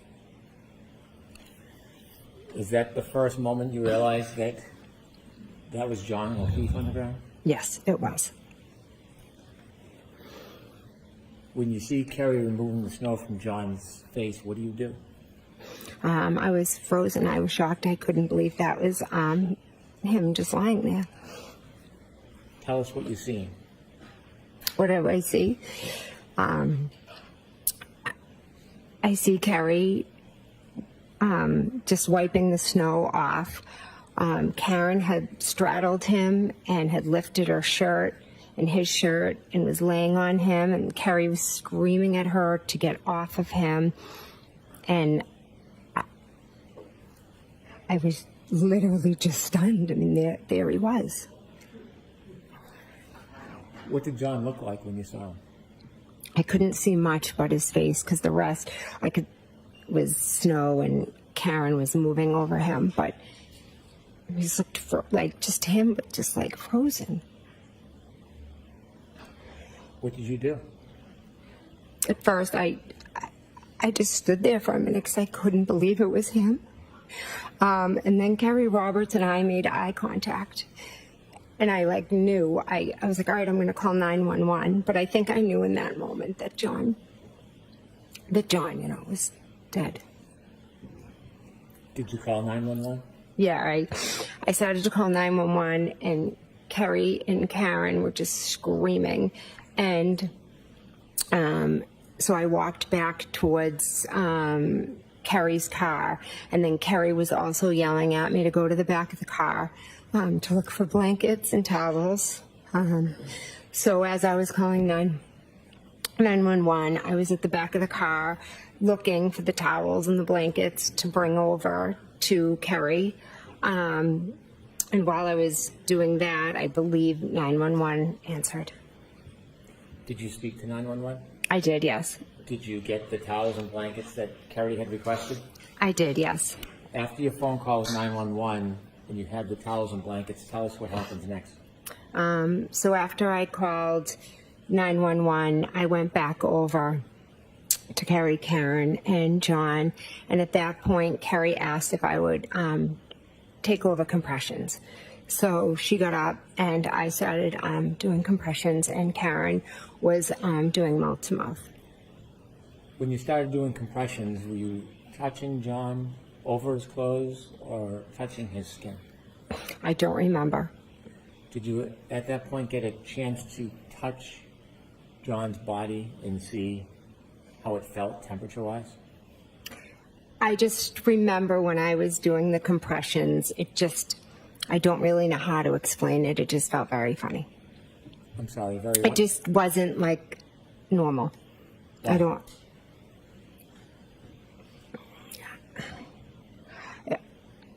I can't think of how to describe the way it felt when I was trying to press down, but it was like resistance. How long did you try to give compressions and give aid to John for? Until the police came. Mr. Brennan, why don't we end here? Thank you. Mr. McCabe, we need you back tomorrow. You can stay. Mr. McCabe, I'll remind you, you're still under oath. Thank you. May I proceed? Good morning, Ms. McCabe. Good morning.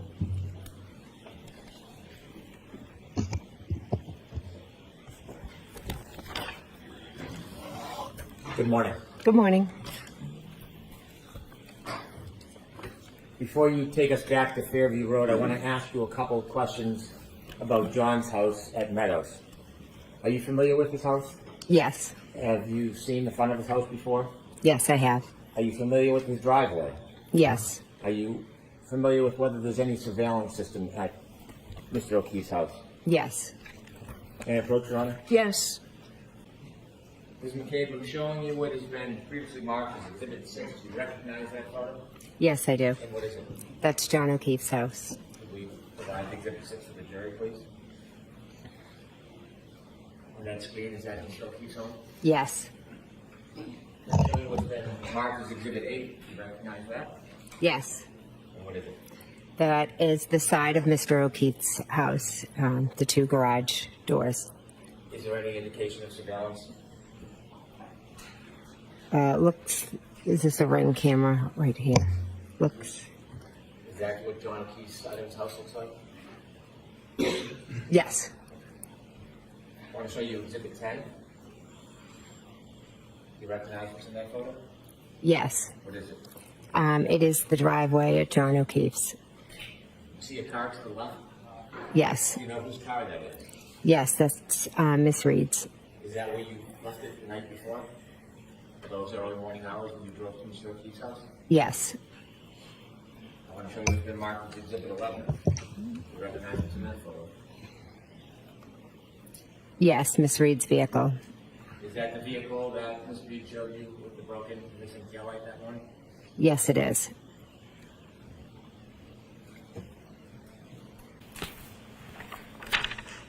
You mentioned earlier in the night you spoke to John O'Keefe when you called him or he called you about directions to Fairview Road. Yes. And you also shared that you had a phone conversation offering directions. Yes, I did. Did you tell John that the house at Fairview was near Bella's mom's house? Sustained is to form, Mr. Brennan. Okay. What did you tell John as far as directions to Fairview? How did you mark it for him? I told him to go by, past Bella's house, the Bella's Street, and then to follow it down to the end. Now I want you to take us back where we were yesterday when we left off. You had brought us to Fairview Road. You had found John. Yes. You shared with us that you were trying chest compressions. Before the chest compressions, did you make a phone call? I called 911.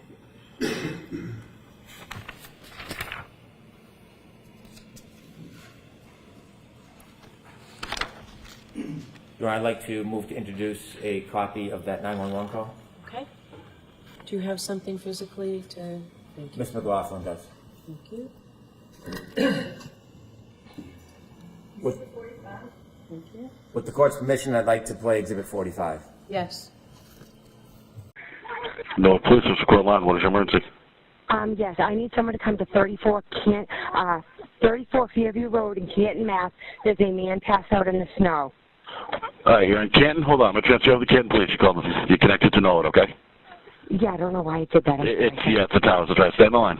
I think he's dead. We need, you got to get here ASAP, okay? All right, I'm going to transfer on the line. I'm going to transfer to Canton. Okay. I know. Where are the blankets? I don't see blankets, Carrie.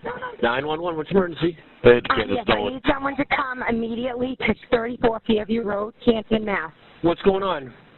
There's a guy unresponsive in the snow. In the snow at 34? He passed out, yes. 34, the Albert resident, yes. I just pulled up and found him. Okay, 34 Fairview? 34 Fairview, Canton, Mass, yes. 911 is on recorded. Where's your emergency?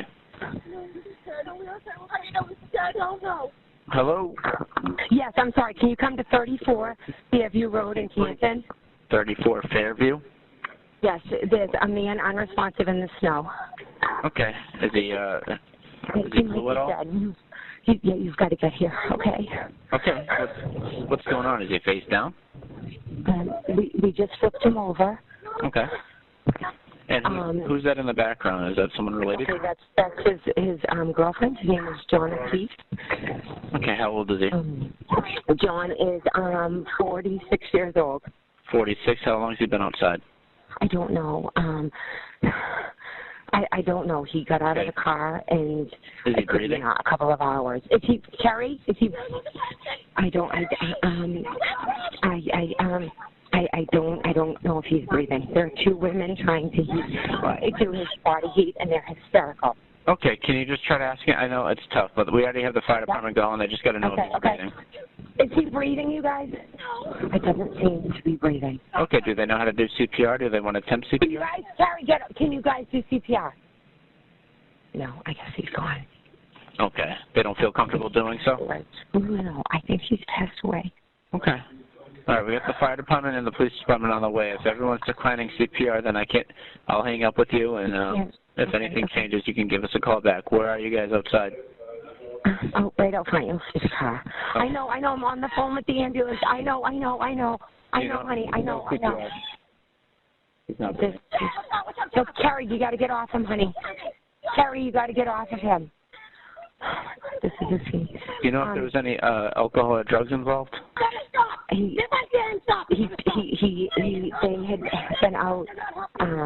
had been out. They've been out drinking? Yes, but I'm talking hours ago, maybe, and I don't know how long he's been in the snow. Okay, is there any bleeding or anything? Maybe he hit his head out? Yes, possibly. There seems to be bleeding in the face. Okay, bleeding from the face. All right. Yes. And how big's the pool of blood, if there is any? Something's coming out of his nose, and one of the women is doing CPR. Okay, one of the women is doing CPR? Yes, they're both working on him.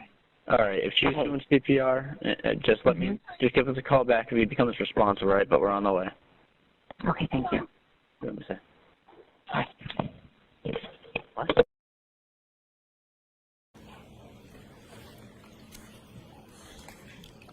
Ms. McCabe, describe your mental state when you were speaking to 911. I guess the best way to describe it was I was in shock. My heart was racing. I was trying to be as helpful as I could and get the information to the most important information out as quick as I could to the 911 operators.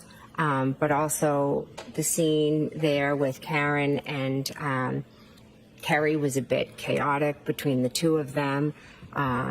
So I was just trying my best to be as calm as I could, to get help there as fast as I could, and to answer their questions the best that I could. Before you told the 911 operator John O'Keefe's name and his age, you said there's a man in the snow. Do you know why you chose those words? I think I just wanted to get out the most specific details. So a man in the snow versus, John O'Keefe and into a story. I think I just was get the details to them as fast as possible to get help there to him as fast as possible. When you told the 911 operator that your friend John O'Keefe was the person lying in the snow, how did you know his age? We used to joke because he was a couple months older than me. So I would, say, oh, you're older than me. It was a silly little thing between friends. When you called the 911 operator, had Carrie and the defendant already been around or near John? Yes.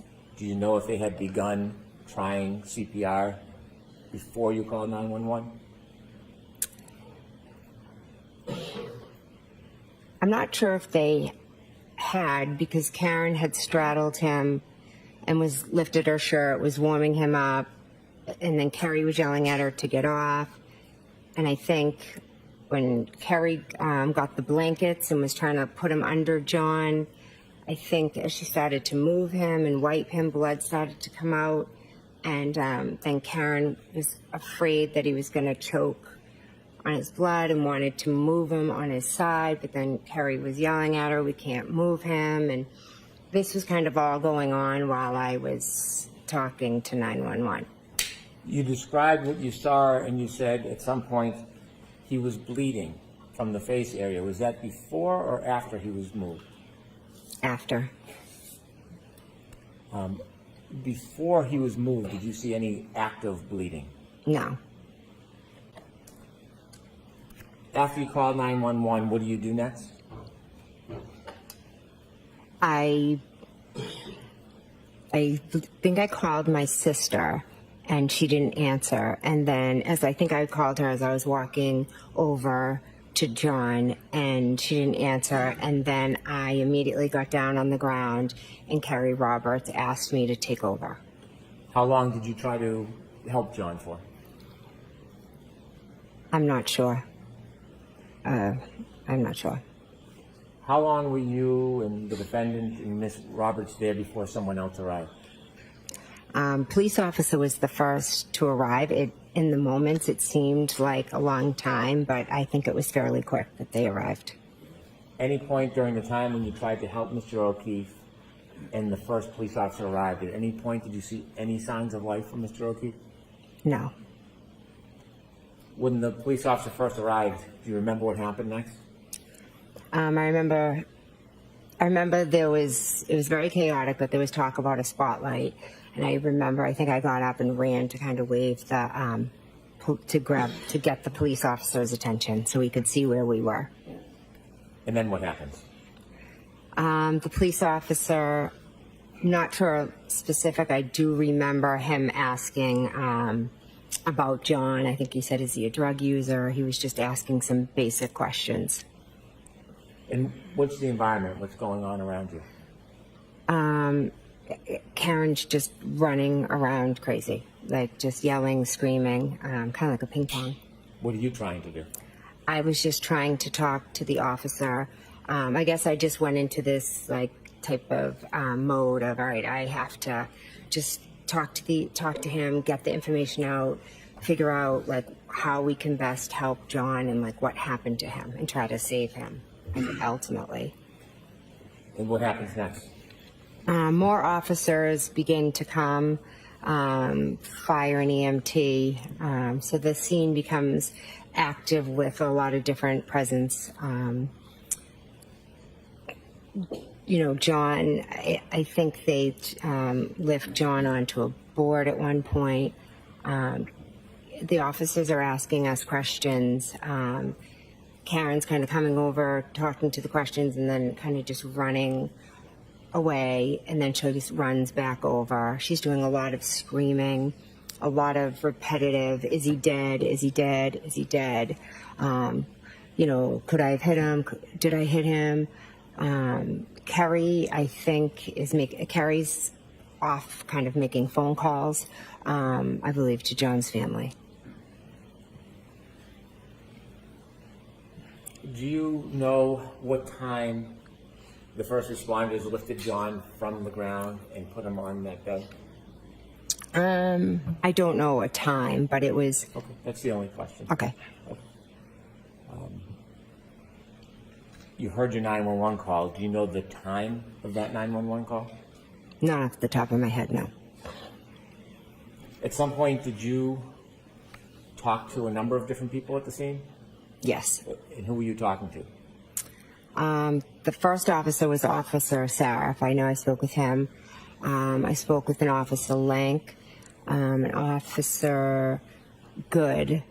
There were other officers, I don't remember their names. There were EMTs, I don't remember their names either.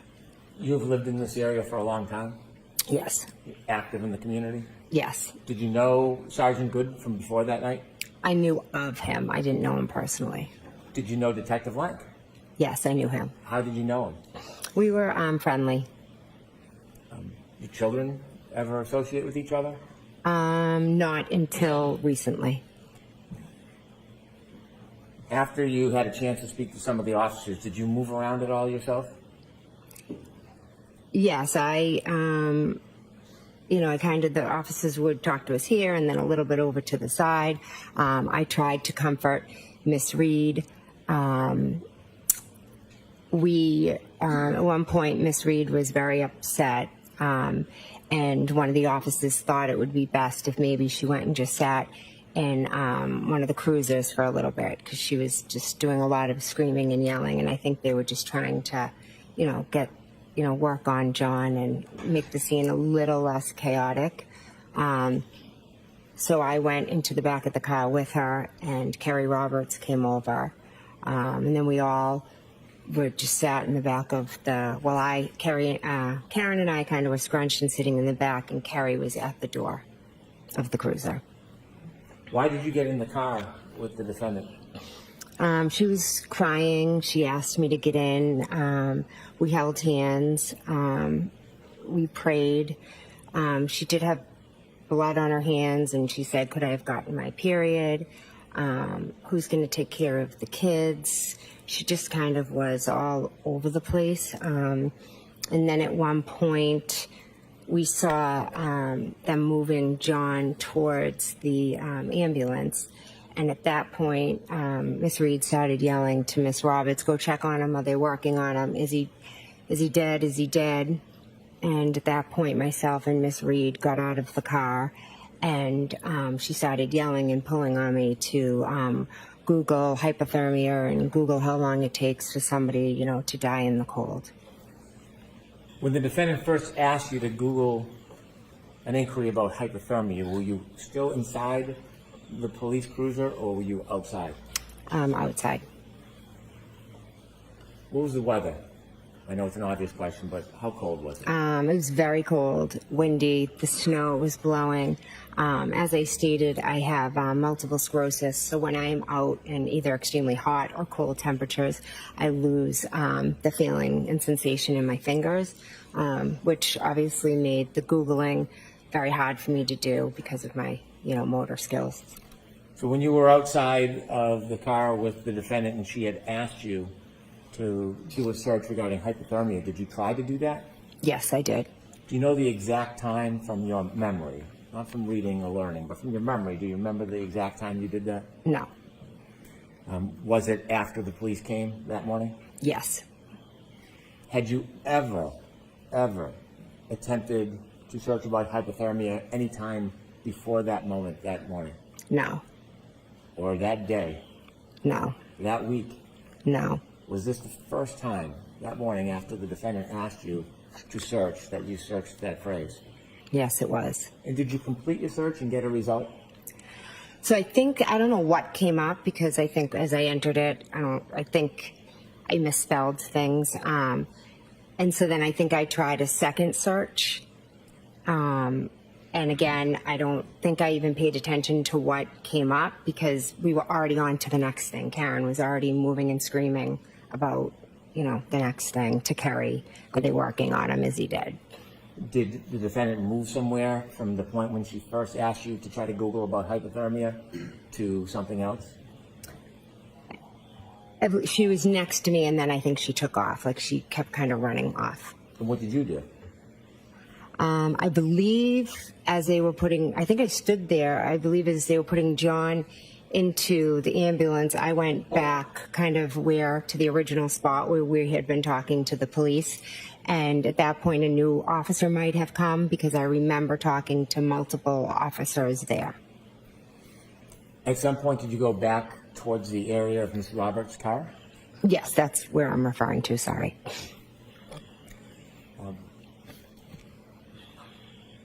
At some point,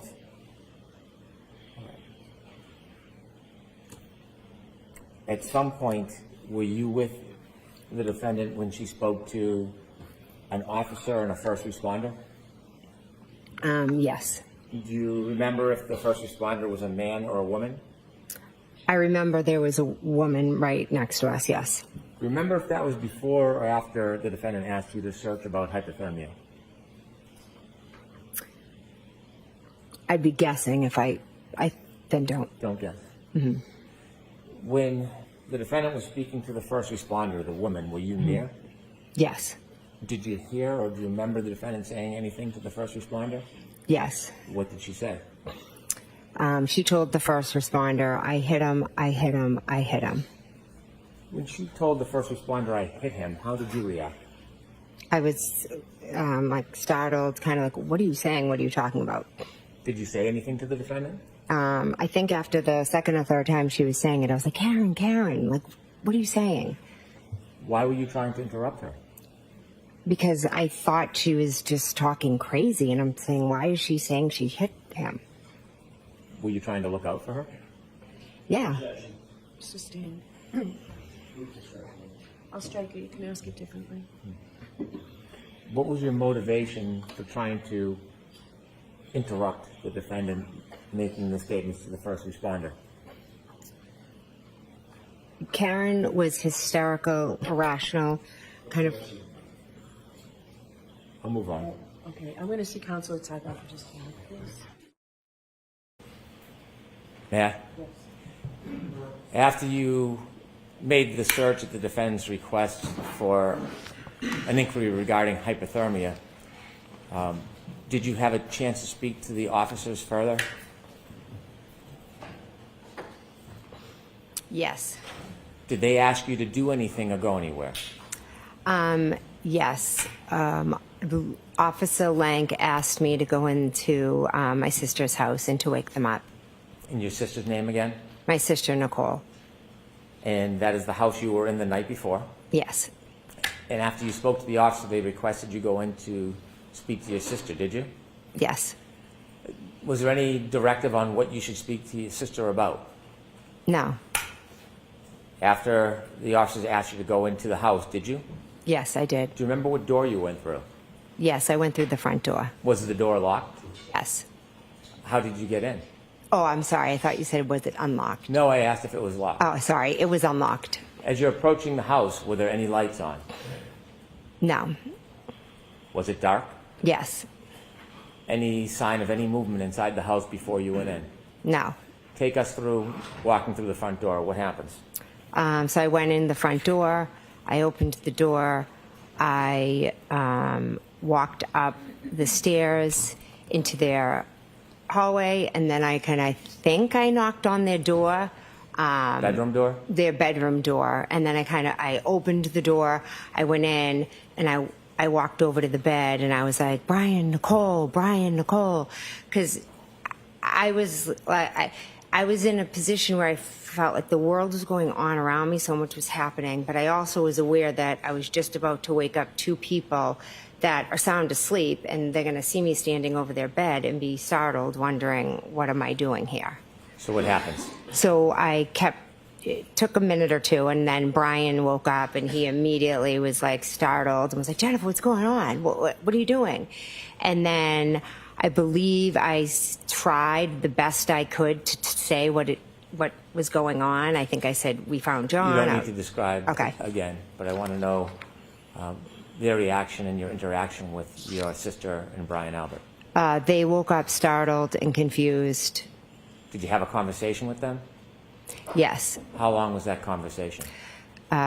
Brief. They got up, got dressed. I spoke to them. And where did you go and where did they go? Then all three of us went down the stairs. The upstairs to the downstairs? Upstairs to downstairs, And yes. upstairs is the second level, is downstairs the first level? Yes. As you come down the stairs, can you see the front door? Yes. Is there anybody in the house at that point? I saw Officer Lank. In the house? Yes. Do you know if he had been invited in? I have no idea. When you came down the stairs and saw Officer Lank, where was your sister and Brian Albert? They were walking with me down the stairs. And did you see whether or not the officer spoke with your sister and your brother? He did. Brother-in-law? I'm sorry. He did, yes. Were you there during that conversation? No, How long was that conversation, do you know? not sure. Where did you go when the officer was speaking to your sister and your brother-in-law inside their home? I was standing at the front doorway, and then my husband, Matt, had just arrived. What happened next? I started talking to Matt, and almost immediately Officer Lang came, got Matt, and asked if he could talk to him outside. Okay. At this point, I want to go back and show you some video. Have you seen video in this case before? Yes. I'd like to ask the court's permission to display Exhibit 4, and I would like to walk through some of the video. Okay. Ms. Gilman, if you'd kindly put on Exhibit 4. I'd like to start at 6:09:57.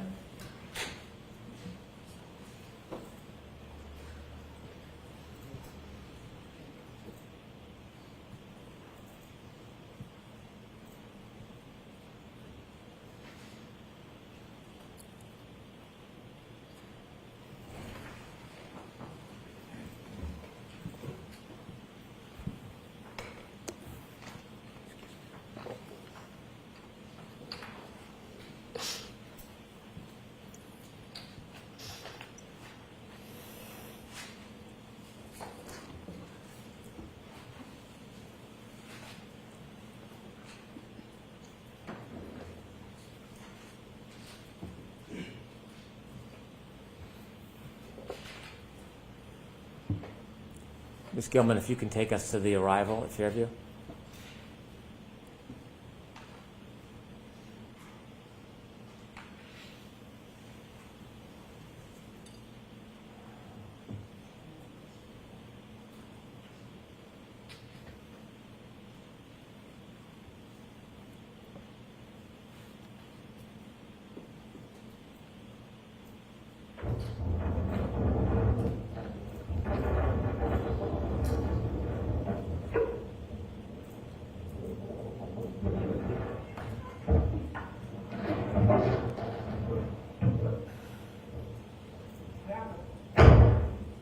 Could you stop there, please?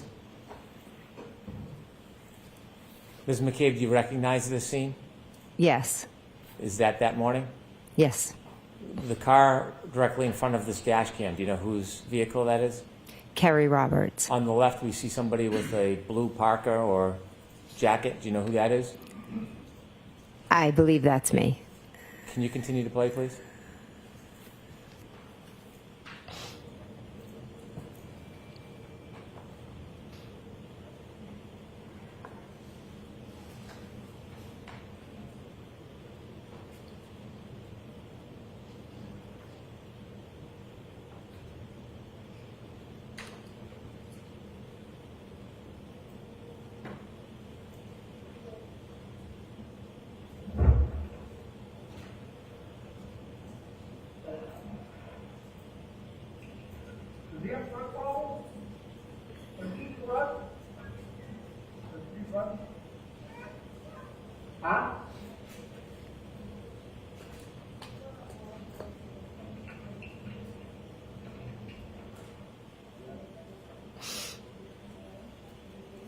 Can you stop there, please?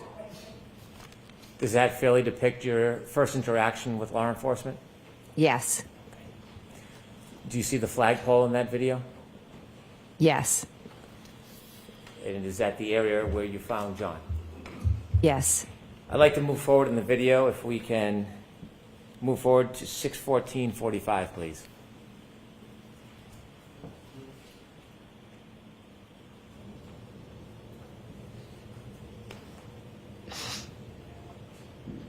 Could you stop there? Can you identify people on that video from right to left, if you can? I don't know the officer. That's myself. I believe behind me, that's Miss Reed. And this is about, well, let me get the time correctly. 6:14:47. And do you know where John is at this point?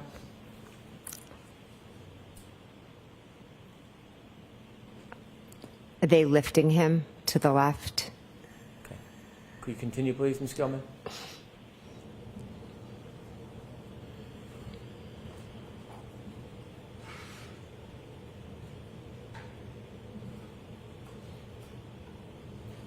Could you stop there? The person all the way to the left near the flagpole. Do you know who that is? I believe Carrie Roberts. And is that the area where John was found? Yes. And that's at 6:15 a.m.? If you don't know, that's okay. Do you know what Ms. Roberts was doing at 6:15 a.m.? My guess is I don't want you to guess. Just if you know. I don't know. Okay. Now, you're over to the right. Is that you? Yes. Okay. Continue, please.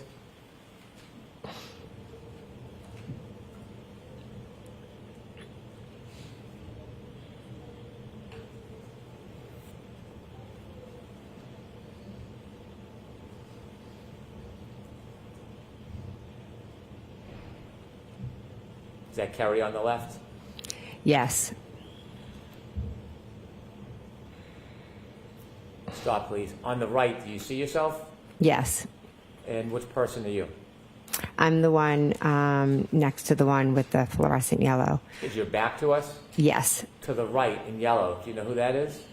I don't. Continue, please.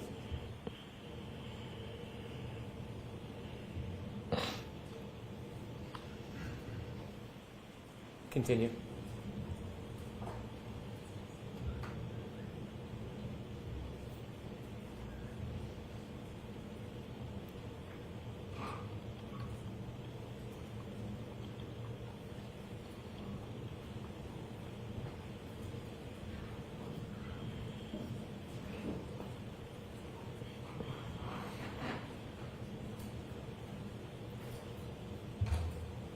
Stop, please. Do you see the defendant move from the right to the left? Yes. Do you see the yellow jacket? Yes. Do you know whether or not that's the woman first responder? I believe so, yes. Do you know why the officer moved the defendant over to from right to left? I don't. Okay, continue, please. Stop. At that part, is there a conversation between the defendant and the first responder? Yes. Are you listening? Yes. Continue. Stop. Do you see the officer that was with you in the group? Yes. Do you see him now turned away from the group speaking to somebody else? I do. Continue, please.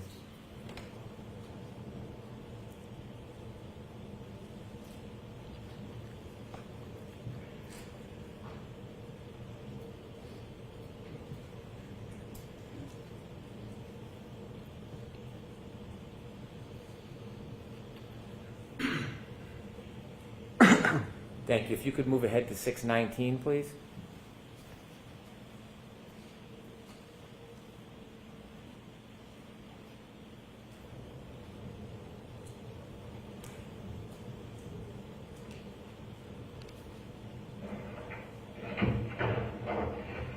Is that you, Ms. McCabe and Ms. Roberts? Yes.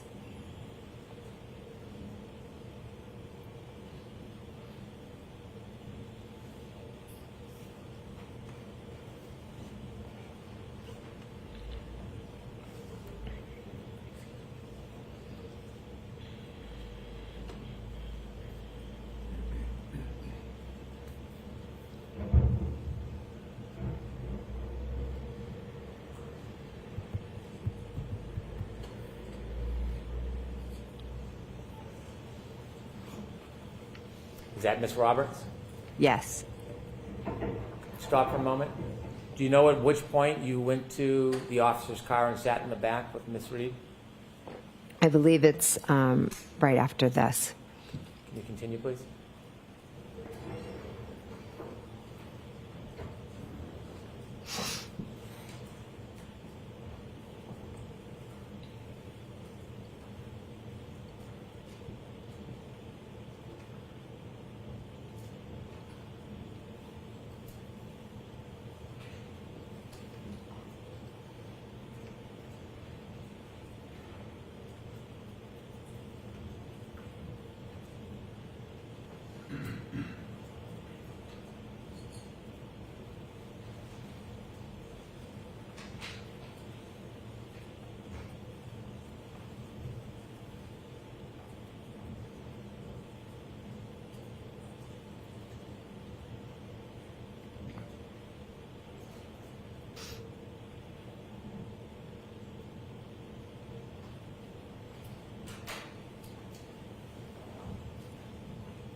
Is that Miss Roberts?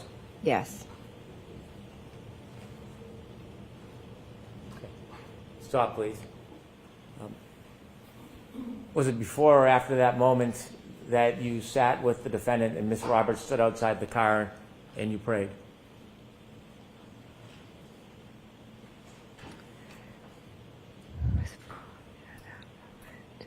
I'm not exactly sure from Okay. that video. That's fine. If we could move forward to 6:23:40, please. At this time, are you still with the defendant behind this car in some spot? Yes, I am.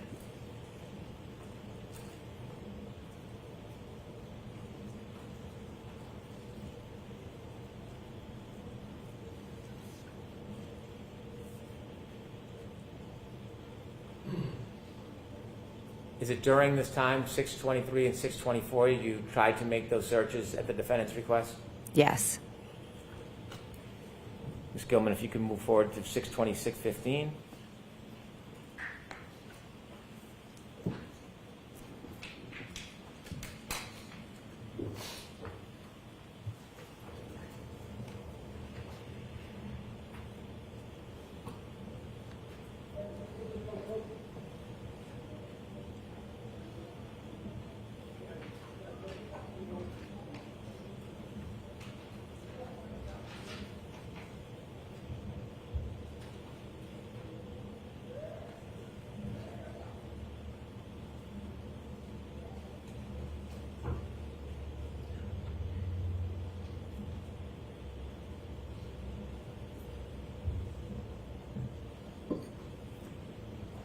Pause, please. Ms. McCabe, do you see anybody returning to Ms. Roberts' car in that area? Yes. And who did you see? I saw myself, and I'm standing outside of the car speaking to Officer Lank. I saw Carrie go up and near her car. I'm not sure if she went into it, and I saw someone walk Miss Reed into the car. Is it around this time you have a conversation with Mr. Lank? Yes. And what does he tell you again around this time? He's, at this point, I think, asking me questions about what had happened, and then soon after, he asks me to go into my sister's house.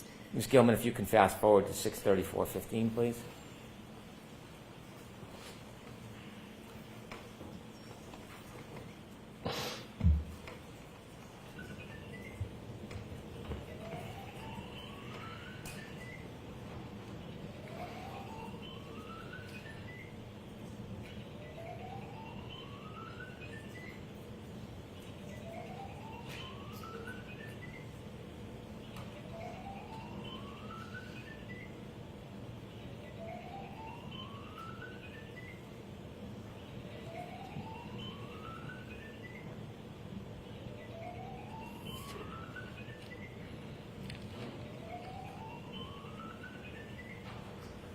Stop, please. You described that the house had no lights on. Is that a fair depiction of, Yes. of the view? Yes. Do you see a figure walking up the driveway? Not on this pause clip, but I did see it, yes. Let's play it and see if you can identify. Yes, I can see myself walking up. Where are you now? I'm walking up the path to go up to the stairs into the house. And this is at the request of Officer Lank? Yes, And you described first you went in and woke up your sister and brother-in-law? yes. Could we move forward to 639, please?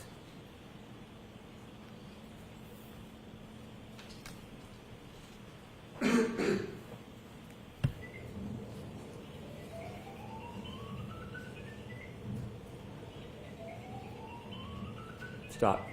And do you see something happen with the house at that point? Yes. Okay. And what happens? Light went on. I'll note it's 639:08. Thank you, Ms. Gilman. After first responders took John and you had gone in your sister's house, what did you do next? Next, after Officer Lang spoke to my husband, Carrie Roberts, her and I had a conversation. She was going to go pick up John's parents in Braintree. At first, I had told her I would go with her, but then Officer Lang said that I needed to, one of us had to stay at Fairview to speak to the, I believe it was the state troopers that would be coming. Did you stay at Fairview? I did, yes. What was your mental state at that point? Again, I was in shock. The best way I can describe it is the feeling of I'm present and everything's going on around me, and I'm just trying to process and make sense of everything. Did you speak to your sister about what happened? Yes, Did you speak to your brother-in-law about what happened? yes, And were they giving you any comfort or support? yes, they were being very comforting and supportive. As you were waiting at Fairview, did anybody else come to the house? Well, my husband, Matt, had arrived. A little while later, Julie Albert had arrived. She was dropping something off, and then Brian Sr. called her in.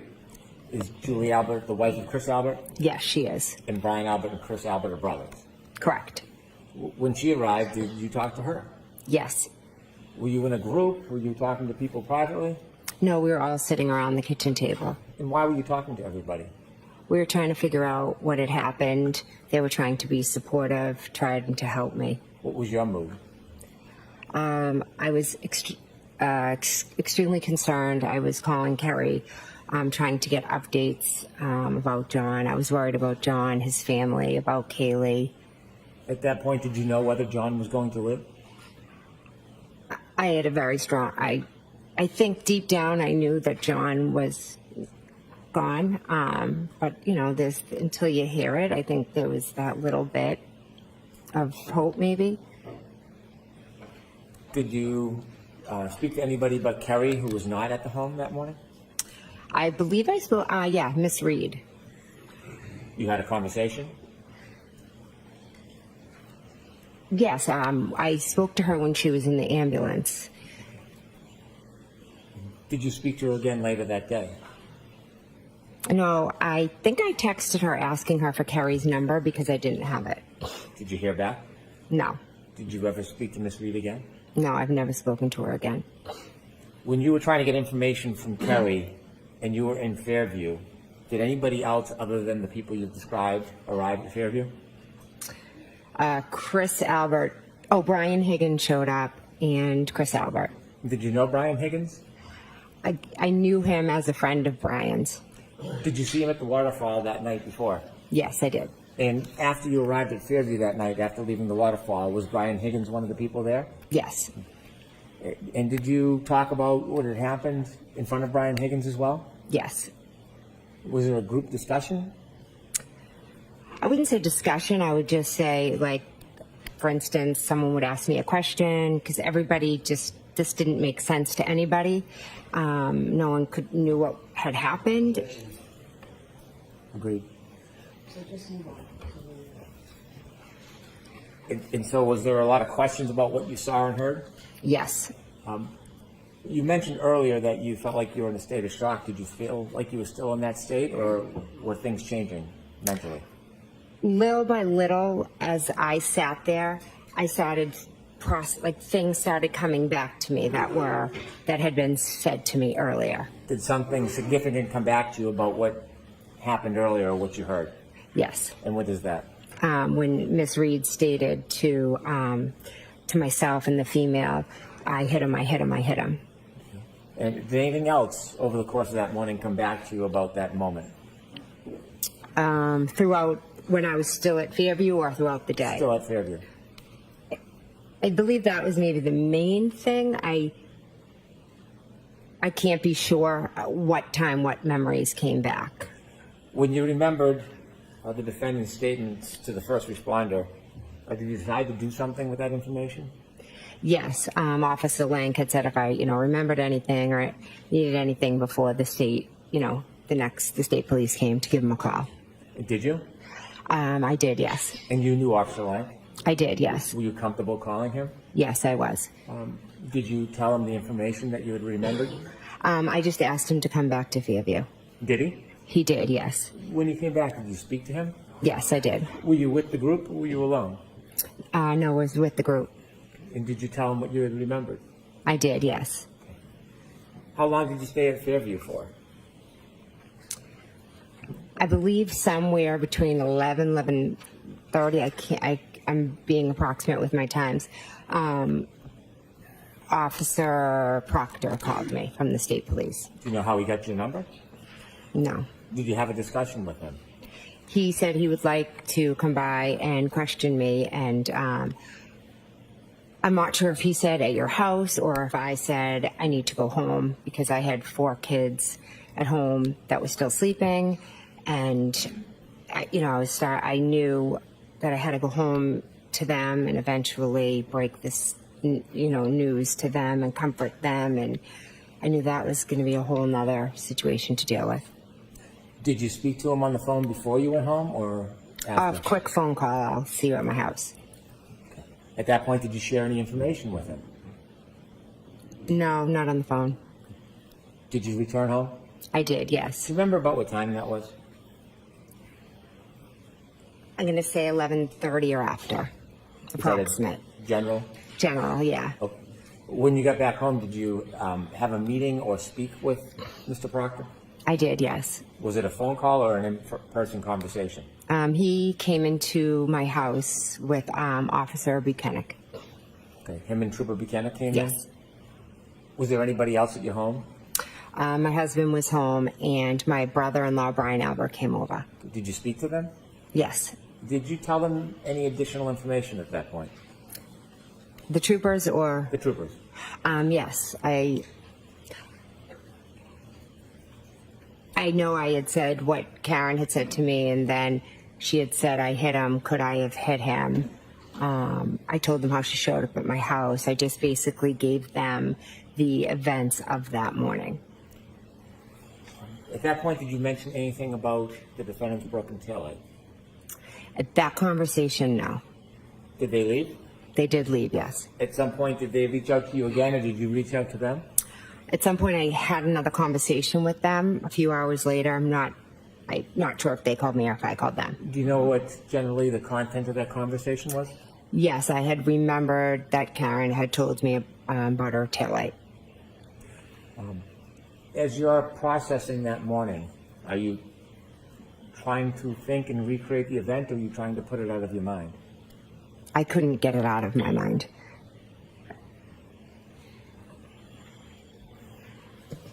While you were at home, did you receive any updates from anybody, Carrie Roberts or anybody, about John? Yes, when I was still at the Alberts, Carrie had given me word that, John had passed. Then once I got home, I know different friends who were starting to hear. Without content, were you receiving contacts, calls, text Yes. messages from other people? Yes. And were you reaching back out to other people? Some, yes. At some point, did you go over to Meadows Road? On Sunday, I did, yes. Was Sunday the next day? Yes, it was. Why did you go over to Meadows? Carrie and I went over with my daughter and her daughter to see the family and to offer support and You said our you- sympathy. You said you and Carrie. How did you get there? Carrie picked me up. Prior to that evening, you and Carrie, you described, weren't friends or familiar. Correct. Were things changing? Yes, rapidly. When she picked you up, who else did she pick up with you? My daughter, who is Kaylee's friend. And was anybody else, any of Miss Roberts' family in the car? Yes, her daughter was in the car as well. So it was you, Miss Roberts, and your two daughters? Yes. You said you went to Meadows. Yes. Why did you go there? To offer our condolences, sympathy, support, to be with the family. I love them.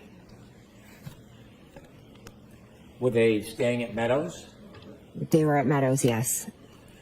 When you went there that next day, can you describe the traffic and the people that were there? There was a house full of family, friends, coworkers, loved ones. The car repairman, like anyone and everyone. Did you ever see the defendant? No. While you're at the house, did you have a chance to speak to Miss O'Keefe? Yes, I did. At some point that day, did you leave the house? Yes. Who did you leave with?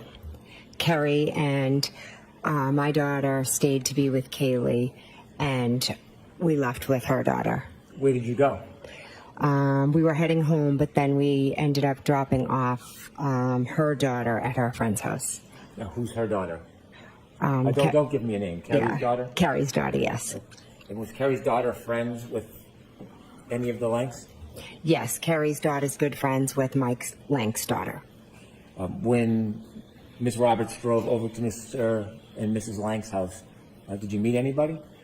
Yes, her daughter, Carrie's daughter, went in the house, and Mrs. Lank came out. Her and Carrie are very good friends, so she came out to offer support and condolences. Was it still cold outside? Yes, it was freezing. When she was offering her support, was she inside or outside of the car? She jumped into the back seat. During that time you spent with Officer Lank's wife, did you ever go into the house? I have a faint memory. I think I went in and used the bathroom at one point.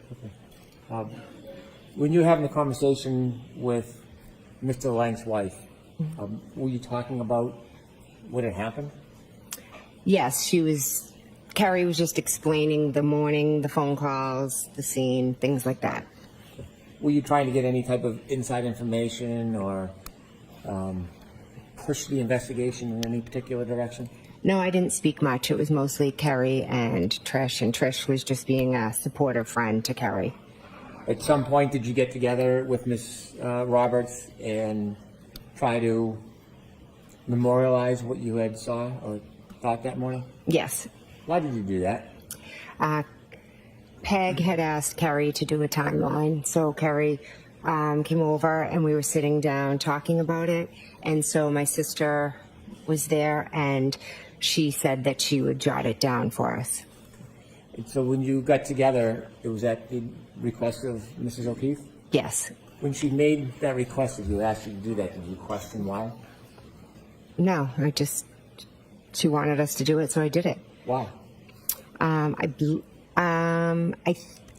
She wanted us to remember and try to jot down everything we remembered so we wouldn't forget.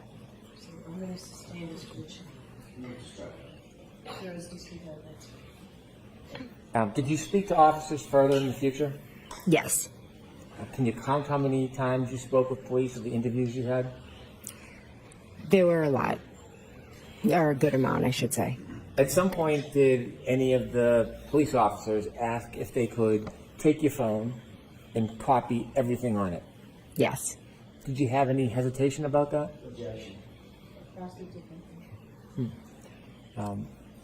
Were you cooperative? Yes. Why? I wanted to help in any way I could. May I vote? Yes.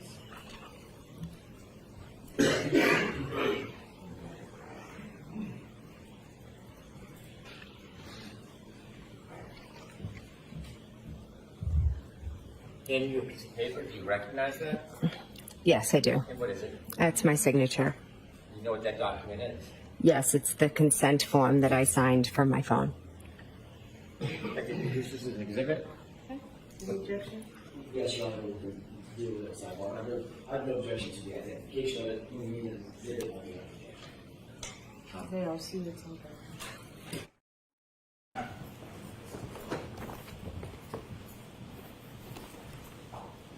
After that day when you met with Miss Roberts, and you try to memorialize your memory about what happened, after that date, have you discussed what happened that morning with other people? Yes. And have you discussed it with police over time? Yes. I have no further questions at this time.